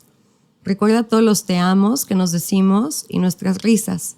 Nuestras discusiones no significan nada, no son importantes. Lo que sí es importante es cuánto te amo. Lo que importa es que nunca jamás dejaré de creer en ti. Wow. Felicidades. Gracias. Qué bonito. Hoy platícame un poquito cómo fue la idea de escribir este libro, cómo fue el proceso, el nombre, cómo se te ocurrió, que me encanta, Abejas en mi cabeza. ¿Cómo fue toda esta experiencia? Bueno, cuando empiezo a trabajar con personas, esto fue en la pandemia, en coaching, pasaba las noches, era gratis, entonces se me juntaron muchísimos clientes, fue una época padrísima. Y en las noches yo me pasaba buscando libros que yo tenía de mi época, que te digo que me súper enfoqué en mi hiperfoco en el déficit de atención, y me pasaba las noches traduciendo pedazos de libros de inglés a español, porque muchos de mis clientes no hablan inglés. Y entonces un día dije, no, voy a escribir mi propio libro, mi propia versión, contando y dando herramientas para que toda esta gente de Latinoamérica tenga algo en que basarse, ¿no? Una herramienta más. Y entonces comencé. Traté primero sin medicamento, te digo, y yo creo que pasó como 1 año y medio, y Gabriel, mi esposo, que es como que el que me empuja, me decía, no hombre, no te des por vencida. Y yo le decía, no, ¿sabes qué? No puedo, o sea, es demasiado para mí. ¿Y cómo empiezas a escribir? O sea, literal, abres un Word y pum. Ni siquiera, empecé a mano. Okay. Yo soy muy a la antigüita. Entonces empecé a mano a contar mi historia. Nadie te asesoró, nadie te dijo, oye, esta es la estructura. Nada, en un principio nada. Después decidí medicarme e investigar un poquito en internet cómo se escribía un libro. Entonces me acerqué primero a la agencia que fue los que me publicaron, y ellos la verdad es que trabajan súper bien y me recomendaron a alguien que me podía echar la mano a ver, escribe 3 capítulos sobre esto, me dio un poquito de fondo. Y luego te voy a decir una herramienta que me ayudó muchísimo. Grabé en Spotify un playlist que solo usaba para escribir de música clásica. Beethoven, Mozart, Chopin. Y entonces, al momento que todos los seres de mi casa se iban, me encerraba como en mi búnker y te digo, checaba, estoy medicada, me tomé mi café, desayuné, ya fui al baño, agua, perfecto, puedo empezar. Y ponía mi playlist y escribía 1 hora sin parar. ¿Y venían fácil las palabras? O sea, ¿nunca tuviste tema de inspiración? Fíjate que no, venían muy fácil. Pues es algo que nunca tuve que investigar, ¿no? No tuve que hacer mucho research. Sí. Eran mis experiencias propias. Sí, a mí me pasó lo mismo cuando empecé a escribir. No tenía la menor idea, pero un día dije, si no empiezo ahorita, ¿cuándo? Y como que el camino fue mostrándose a sí mismo. O sea, al final del día no requerí de ayuda profesional. Simplemente acabé el libro y dije, bueno, ya terminada la primera versión, pues voy corrigiendo, y al final eso fue la versión final de los libros. Pero me preocupaba mucho el decir, híjole, es que se me va a ir la inspiración o no voy a saber qué poner. Pero de principio a fin, pum. O sea, padrísimo. Cuando realmente es un tema que te apasiona y que dominas, yo creo que sale facilísimo, ¿no? Para quien quiere escribir su libro, o sea, si cumple esos dos requerimientos, va a ser más fácil de lo que piensan. Totalmente. Y fíjate que creo que todo el mundo tiene una historia que contar, ¿sabes? Y yo al final lo que quería lograr con mi libro era apoyar a todas estas personas. Tengo muchos clientes, Juan Carlos, que, por ejemplo, muchas mujeres universitarias que en su casa no aceptan su diagnóstico. Le dicen que es algo inventado, que son excusas. Y entonces ellas toman sesión conmigo a escondidas. Okay. Qué frustrante, ¿no? Decir que es un pretexto para a lo mejor un mal desempeño académico, un fracaso en alguna relación emocional, y que te digan es un pretexto, híjole, sí, debe ser muy fuerte. Muy fuerte, y sobre todo pues es tu hogar, ¿no? Es como te digo, debería de ser tu templo en donde tú puedes ser tú, y no todo el mundo tiene eso. Entonces, cada vez que me sentaba a escribir, yo decía, acuérdate por qué lo haces.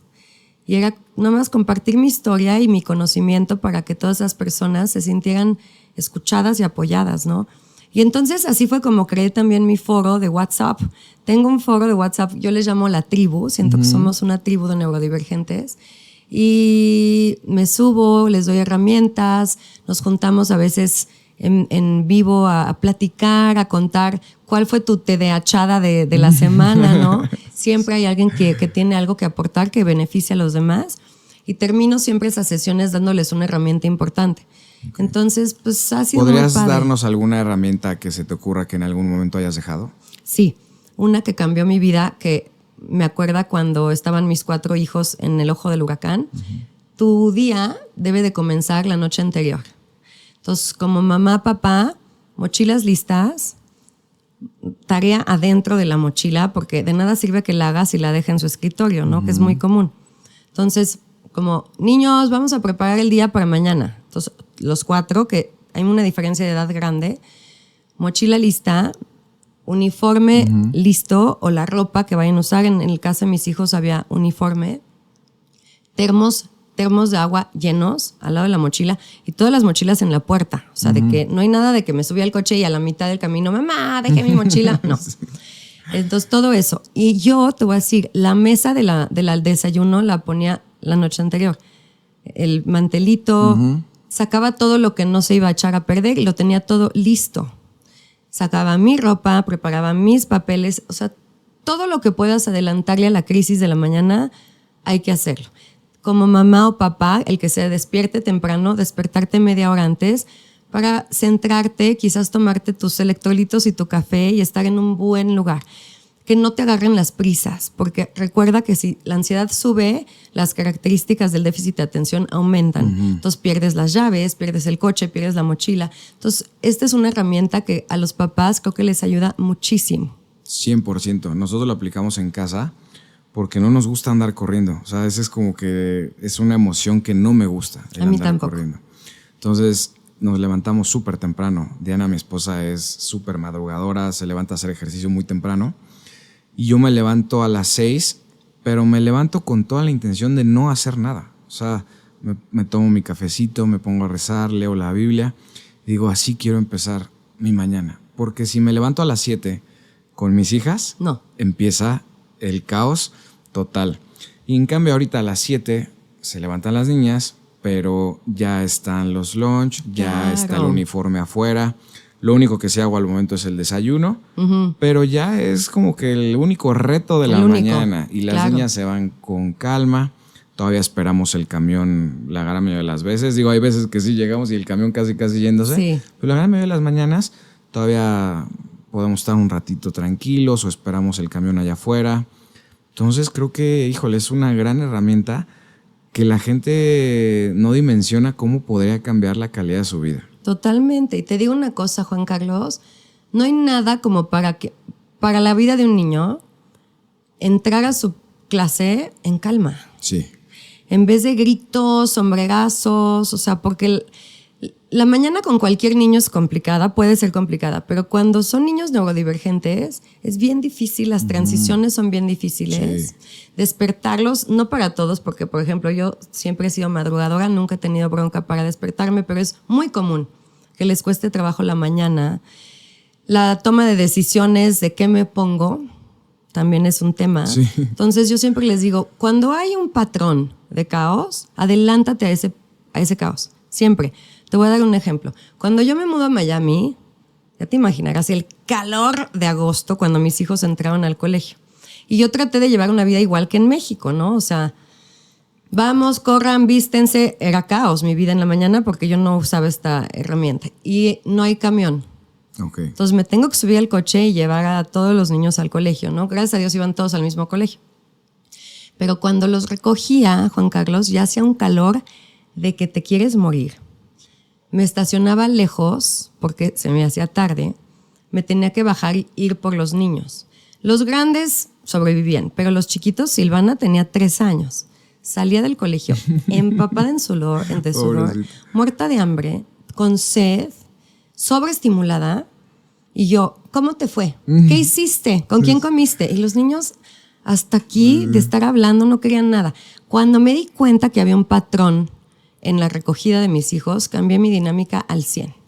Empecé a llegar ultra temprano, me llevaba mi libro y me sentaba en el tráfico de la recogida 1 hora, pero leyendo feliz o con un podcast feliz, con 2 termos de agua helados y no hablábamos. Poníamos música clásica, se subían y en silencio hasta que llegaban a la casa y ya se bajaban la temperatura. Entonces, esos patrones son importantes cacharlos porque te le adelantas al caos. Sí, cambian por completo la calidad de vida. Total. Oye, entonces 3 años escribiendo. Sí. ¿Y cómo fue la publicación? ¿Sentiste nervios? ¿Decías qué va a pensar la gente? ¿Cómo viviste la parte emocional de pues ahora sí sacar tu historia a que todo el mundo la conozca? Muchas veces en el proceso de escribir tenía el síndrome del impostor. Decía, ¿a quién le va a importar lo que yo tengo que decir? ¿Quién me creó que puedo escribir un libro? O sea, a la gente, ¿qué le importa, no? Y luego decía yo, bueno, ¿qué tanto habrá gente que quiera leer el libro y que no tenga déficit de atención? ¿Por qué les va a importar? Pero bueno, tenía yo a Gabriel, que te digo que es el que me empuja a terminar las cosas y a creer en mí. Creo que cuando me casé con Gabriel fue cuando realmente me creí todo lo que él me decía, porque yo no me lo creía antes de eso, ¿no? Y entonces, te digo, entraba el síndrome del impostor, pero luego yo decía, acuérdate por qué lo estás haciendo, cuál es tu meta, cuál es tu final. Oye, qué importante tu esposo, sí, la verdad. Aplausos. Sí, aplausos. Y yo decía, con que una persona le ayude, ya la armé.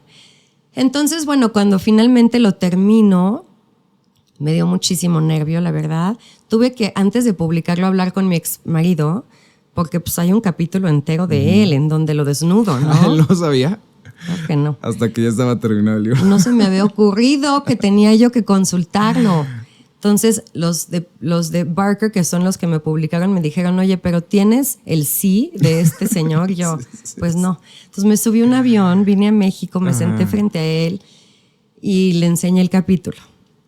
Y hablas muy bonito de él, ¿no? O sea, platicas sí, la historia, pero hablas muy bien bonito. de él. ¿Sabes qué me dijo Juan Carlos? Me dijo, no tengo que leerlo porque sé el gran cariño y respeto que me tienes. No tengo duda de que lo vas a hacer bien. Entonces, también aplausos para él. No lo leo.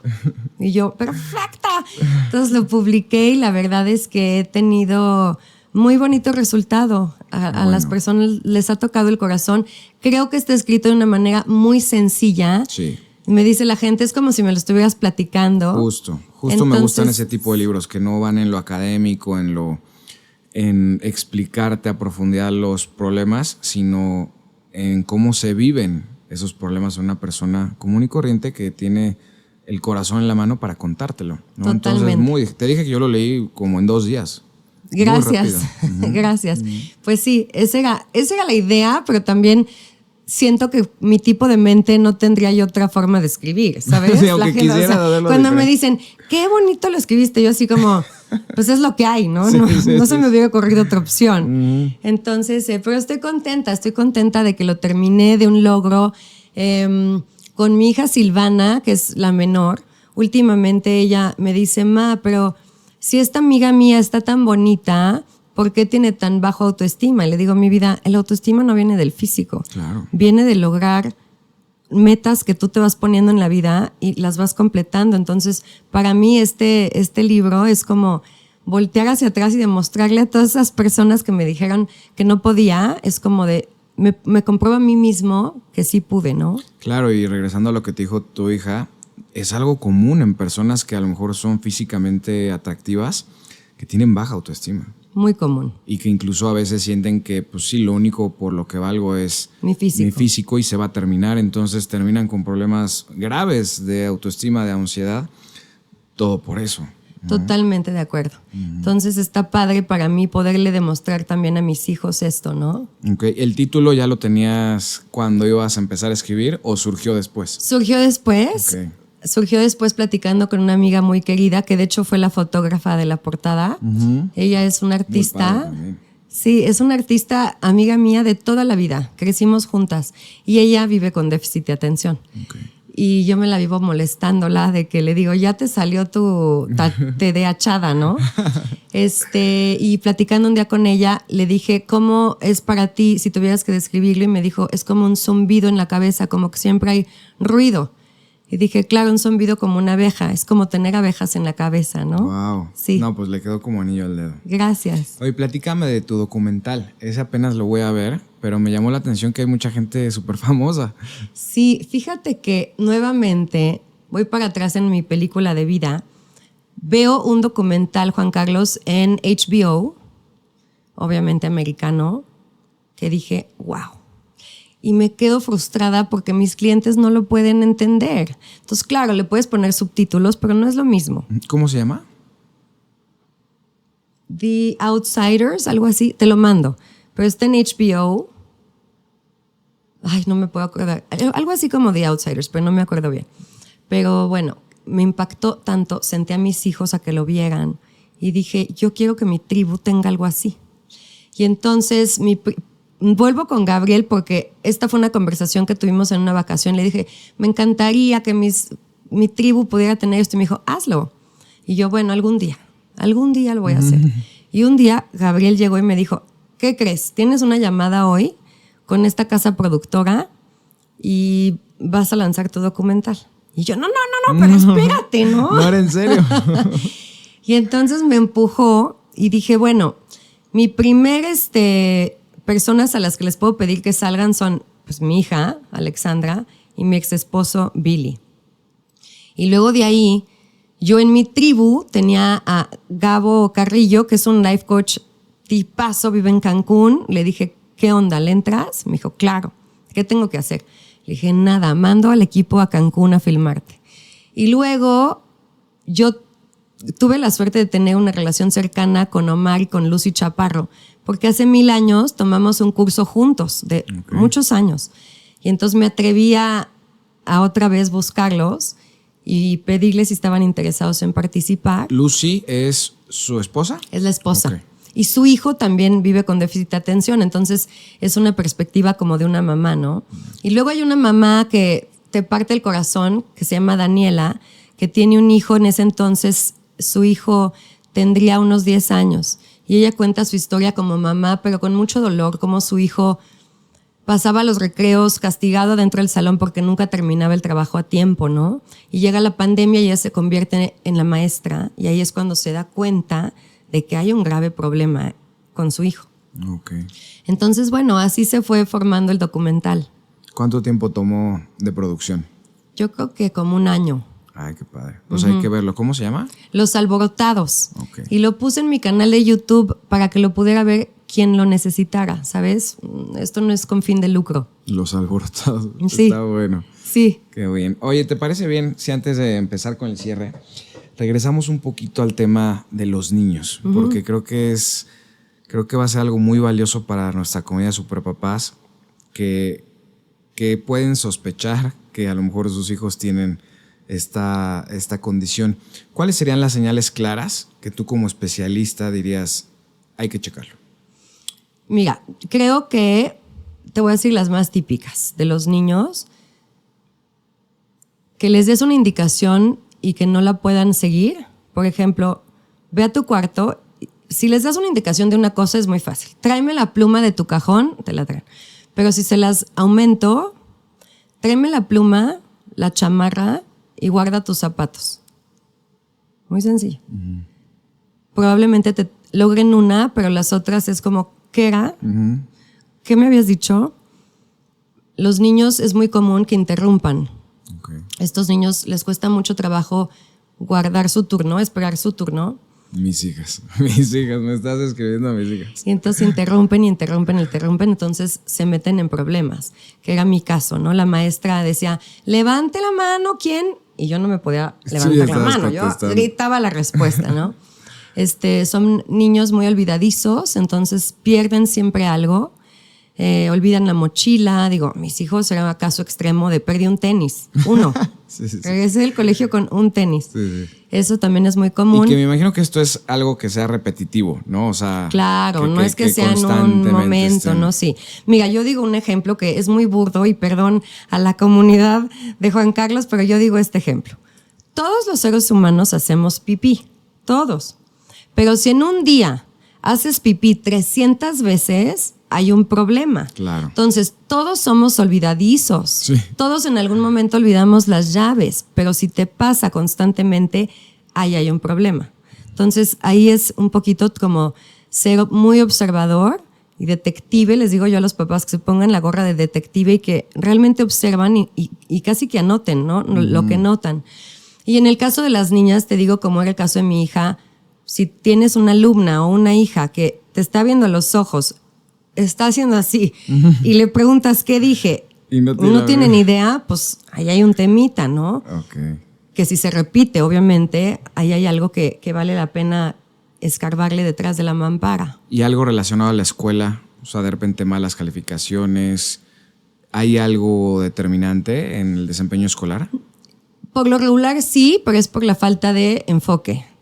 Pero es muy común que estos niños, por ejemplo, tengan, por ejemplo, el diagnóstico que te comenté que viene de un cuestionario. Pero muchos doctores deciden hacer una evaluación mucho más profunda, que es muy recomendado porque quizás tienes un trastorno de educación, de aprendizaje. Okay. O quizás tienes dislexia también. O sea, muchas veces, no muchas veces, el déficit de atención nunca viaja solo. Entonces, digo, como te mencioné, lo más clásico es la ansiedad, pero también puede ser una personalidad desafiante, trastorno de personalidad desafiante. Entonces, son estos niños que siempre están en lucha constante. Entonces, por eso es recomendado, hiciste el cuestionario, te salió que sí tiene déficit de atención, continúa con ver qué más puede ser, porque puede ser que tenga dificultad en matemáticas, que es muy común, o dificultad en la lectura, escritura, porque leen pero no pueden mantener lo que leyeron en la mente, ¿no? Entonces, son muchos factores que puedes ir descubriendo. ¿Y hay algo que se ve en estudios, no sé, de cómo se llaman las... ¿De imagen? Ajá, de imagen. O sea, ¿se ve el cerebro? Sí, eso es increíble y para mí es muy positivo porque entonces puedo decirle a esos papás que niegan el diagnóstico, no, mira, es que se ve aquí. Esto afecta a la corteza prefrontal. Entonces, cuando sacan imágenes de un niño o un adulto con un cerebro típico y uno neurodivergente, en el típico se ilumina muchísimo más esa parte. Okay. Y entonces ahí es donde entra el estimulante. El medicamento estimulante ayuda a que nuestro cerebro tenga más conexiones. Ok, mira qué interesante. Ahora, regresando un poquito a las cosas que podrían detonar o agravar estas cosas, ¿qué podemos hacer en casa para ayudar a los niños, tanto a los que lo tienen como a los que no, para regular mejor sus emociones, sus niveles de energía? Porque también sé de la importancia de las rutinas, pero ¿dónde está la línea en donde dices, bueno, pero también tiene que haber flexibilidad? ¿Cómo podemos llevar esto en casa? Por eso te decía que tiene que ser un vals, ¿no? Como dicen los americanos, choose your battles, escoge tus batallas. O sea, hay batallas que no vale la pena luchar.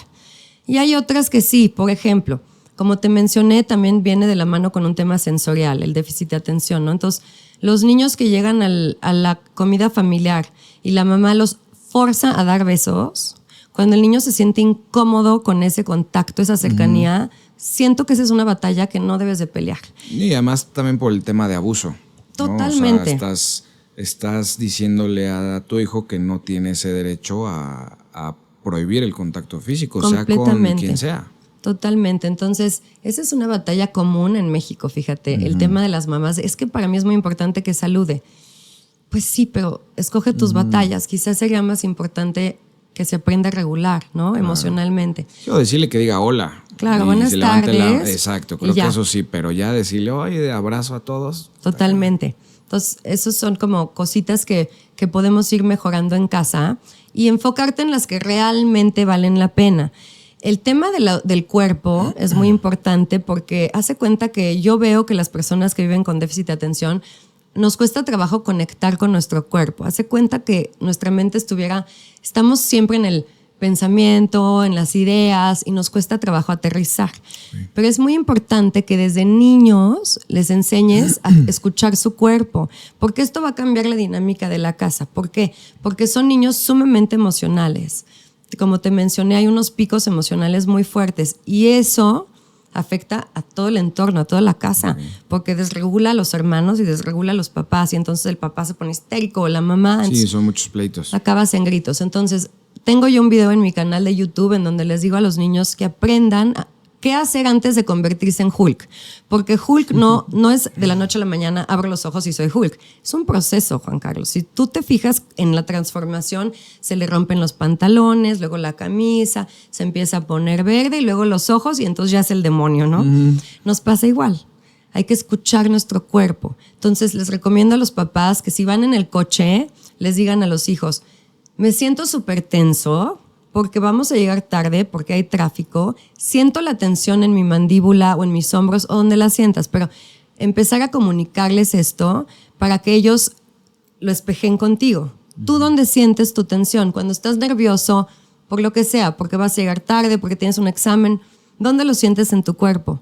Reconocerlo. Y entonces cuando los niños o los adultos empiezan a reconocer que se están convirtiendo en Hulk, es un momento para pausar, para volver a ti, a tu centro. Entonces, encontrar qué herramientas puedes usar, como cambiar tu temperatura corporal, como hacer unas respiraciones. Si tienes la posibilidad, salir a hacer grounding, ¿no? Tocar el pasto con tus pies. Encontrar todas estas maneras que tú te puedes regular.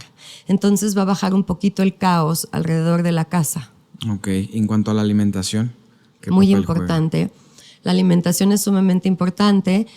Yo obviamente no es mi especialidad, pero sí recomiendo lo más que puedan, sin romperlos, que al menos en tu casa, pues trates de comerlo más limpio que puedas, ¿no? Porque pues digo, son niños, van a ir a fiestas y el amiguito en la escuela le va a dar el chocolate y el cosa roja, la Tootsie Pop, ¿no? Que los va a acelerar. Tampoco es que nos vamos a volver unos maniáticos en ese tema, pero si puedes en casa, tenerlo lo más limpio que puedas para que, aunque sea de lunes a jueves, estén como dando su mayor versión. Que haya ese balance. Completamente. Porque eso me refería con la flexibilidad. Creo que las prohibiciones absolutas en cuanto a las pantallas, en cuanto a la alimentación, creo que son muy peligrosas para los niños porque se les vuelven obsesiones. Entonces, un sano balance, por supuesto que no coman todos los días, todo el día comida chatarra, pero como dices tú, en la escuela ni siquiera lo puedes controlar, ¿no? No lo puedes controlar. Si un amiguito le da un dulce, entonces, pero siempre que casa sea ese balance. Completamente. En cuanto a las pantallas, ¿qué piensas? Porque creo que las pantallas son aún más de cuidado para esa condición. Es un tema, Juan Carlos, porque mira, yo te hablo de la adicción y pensamos muy fácil en los adultos, ¿no? Por lo regular se me presentan de alcohol y de pornografía. Pero los niños tienen una adicción severa a las pantallas. Sí. Que está permitido también por los papás, ¿no? Y a ver, no estoy juzgando a nadie. Es sumamente difícil hoy en día manejar el tema de las pantallas. Sobre todo con los adolescentes, porque de chiquitos pues es no y se acabó. Pero con los adolescentes es un reto. Ahora, las escuelas siento que están haciendo un mayor esfuerzo. En México veo varias, pero en la escuela de mis hijos les meten el celular en una bolsita con candado y la bolsita la traen en la mochila. Si se te olvida quitarle el candado, que solo se puede quitar en ciertos lugares, no tienes celular el resto del día. Me ha pasado que a mis hijos se les olvide y me ruegan, por favor, vamos de regreso al colegio. Y yo, no, papito, o sea, se te acabó, o sea, ni modo, es tu responsabilidad. Entonces eso se me hace muy positivo porque en la escuela entonces realmente o están socializando o están enfocados en la clase. Entonces eso se me hace muy sano. Y creo que en casa hay que también tratar lo más que podemos como el tema de la alimentación sin acabar rompiendo, pero con límites. Es muy importante porque es una dopamina falsa, Juan Carlos. Sí. Y nosotros siempre estamos buscando dopamina porque como nuestro cerebro no la produce naturalmente, estoy buscando sentir ese rush y es muy fácil sentirlo así. Claro, y que entendamos lo que sienten nuestros hijos, porque es muy fácil decirle a los niños, no, ya deja tu celular, ya deja tu pantalla, ya deja todo. ¿Y cuántos papás, cuántas mamás podrían pasar un domingo sin ver su celular? No, bueno. Y la ansiedad, el 1%. La ansiedad que van a sentir va a ser fuerte. Entonces, que se pongan en los zapatos de un niño al que todo el día lo dejan estar en los videojuegos. Un adolescente que todo el día... Estaba viendo que los adolescentes pasan hasta 7 horas al día en redes sociales. Imagínate, es una locura. Es una locura. Entonces, como papás tenemos que entender, para poder regularlo tenemos que entender lo que están sintiendo. Y nosotros tenemos que empezarle a bajar también en ese sentido. Completamente. Es que fíjate, por eso trabajo con adultos, porque todo empieza con los papás, todo. O sea, por eso ese que antes en mi época se usaba, digo, mis papás me dejaban en el psicólogo y ni siquiera entraban al consultorio. O sea, en la puerta y yo entraba a hablar con el psicólogo y luego, ¿cómo te fue? Bien, that's it, se acabó la conversación, ¿no? No funciona así. Claro. Entonces, por eso trabajo con los papás, me insisten, pero es que mi hijo y yo, es que tú eres la que tiene que hacer el cambio. Claro. Empieza contigo. Yo también fui al psicólogo y sí te puedo decir que, híjole, era adolescente, ¿no? No tengo muchos recuerdos como para decir servía o no, pero me queda claro que si quieres cambiar una conducta de un niño, no tienes que trabajar con el niño. Tienes que trabajar con los papás. Y ahora sí veo mucha corriente en la psicología en que dice, no trabajamos con niños, trabajamos con los papás. Me encanta. Me encanta porque volvemos a lo mismo, ¿no? El pobre niño que está sobreestimulado, agotado, que se siente fracasado en la escuela todo el día y de ahí me tengo que ir a sentar con un extraño, o sea, a volverle a decir lo fracasado que me siento. Claro. Pues está canijo, ¿no? Hoy hice otro video buenísimo que yo decía, a ver, eres un niño de 10 años. Te dormiste tardísimo porque estuviste en el iPad 4 horas, ¿no? Te terminaste durmiendo a las 12 de la noche. Al día siguiente te levantan a las 7 y ya vas tarde para todo. Ya no hay tiempo de desayunar, ya no hay tiempo de ponerte los zapatos, vas corriendo, te dan un jugo de esos artificiales, te dan cereal lleno de azúcar, ni siquiera te dio tiempo de lavarte los dientes, saliste corriendo. Llegas a la escuela 8 horas callado. No puedes ni ir al baño sin pedir permiso. Te están diciendo... ¿Cómo vas a hacer esa pregunta? ¿Reprobaste esto? ¿Eres malo en todo? Termina la tarde y si no te mandan al psicólogo, como dices, te mandan a las clases de matemáticas o a las clases de inglés y cuando por fin tienes un break es para agarrar el iPad y estar otras 4 horas y empezar a repetir el ciclo. Y resulta que el problema es el niño. No, el problema no es el niño, es el ambiente en el que se está desarrollando. Totalmente. Y qué importante que menciones eso porque te voy a decir, hay muchísimos estudios de Estados Unidos de niños con déficit de atención, muchísimos. Y los niños que, digamos, mejoran su calidad de vida de adultos. Estos son estudios que han seguido a los niños durante muchos años y los acompañan hasta la adultez. Los niños que, digamos, alcanzan su mayor potencial, triunfan en la vida, por así decirlo, son niños que tienen un entorno de apoyo. Entonces, afecta completamente el desarrollo del niño, de cualquier niño, pero sobre todo de un niño neurodivergente. Claro, sí, la importancia, creo que no lo dijimos ahorita, pero las rutinas, ¿no? O sea, que los niños sepan, bueno, sí lo dijiste al principio, que sepan los niños qué es lo que va a pasar todos los días, que sepan que por lo menos el 80% de su día ya tienen una idea clara de cómo va a ser. Porque estos ambientes caóticos en donde cada día es una aventura, no es un entorno donde un niño se pueda desarrollar plenamente. No les favorece en nada, les da mucha seguridad a los niños tener certeza de lo que sigue. Incluso lo veo en mis hijos, ¿no? Ya que ya están grandes, pero me siguen preguntando como, ¿pero qué vamos a hacer? ¿Pero qué va a pasar ahí, no? Y te mencionaba yo la dificultad de las transiciones en los niños neurodivergentes. Le quiero compartir a tu comunidad. Estos niños hay que avisarles el paso del tiempo. Somos muy malos para sentir el tiempo. Como es algo que no podemos ver realmente, entonces es importante que, por ejemplo, si el niño está jugando Legos y lo tienes que llevar al dentista, si tienes un reloj que él vaya viendo el paso del tiempo analógico, le ayuda mucho. Decirle, cuando llegue la manita aquí, nos vamos.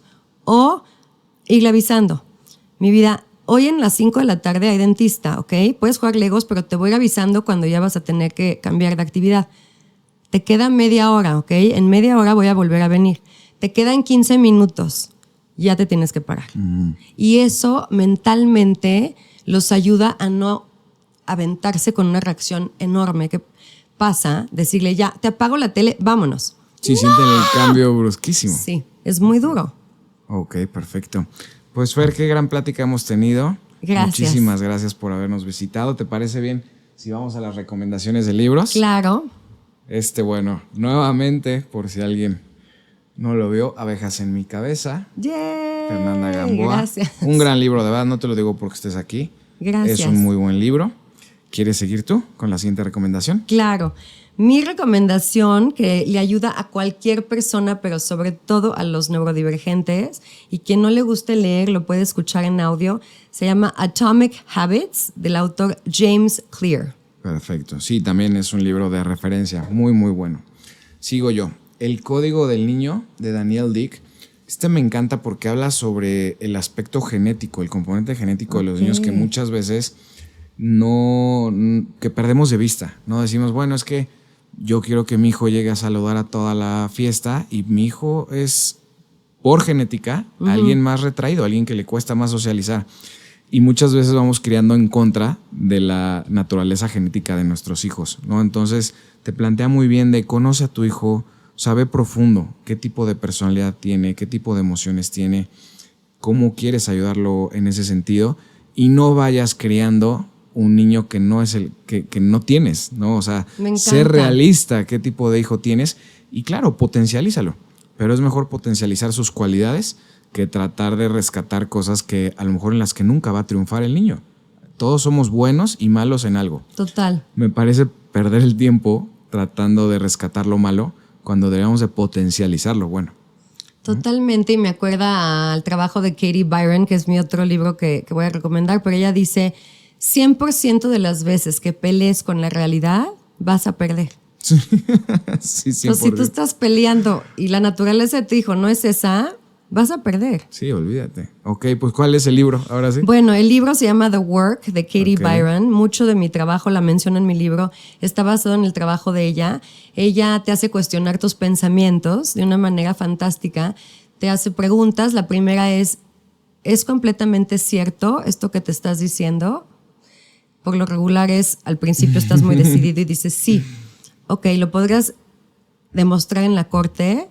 ¿Puedes demostrar que esto es completamente cierto? No, pues no. Entonces ahí pierde fuerza tu pensamiento, ¿no? Ok, buenísimo.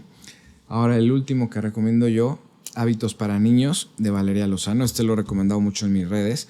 No trata al 100% de este tema, pero sí de los hábitos que debemos de tener en casa para ayudar a cualquier niño, invariablemente de si tiene esta condición o no, a llevar una vida más saludable, más plena.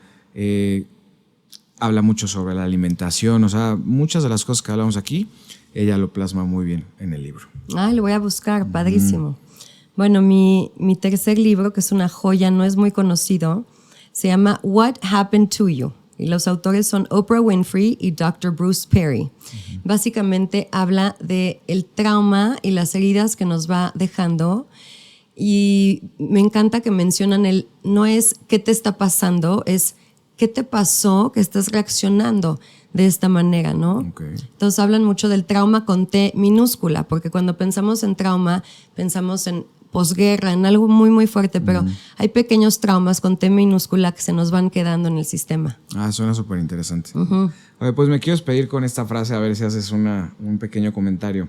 La encontré en tu libro y dice, nuestra mente tiene la velocidad de un Ferrari, pero los frenos de una bicicleta. Sí, me encanta. Fíjate que nuestro cerebro es como un colibrí. A esa velocidad nos llegan las ideas y pensamientos.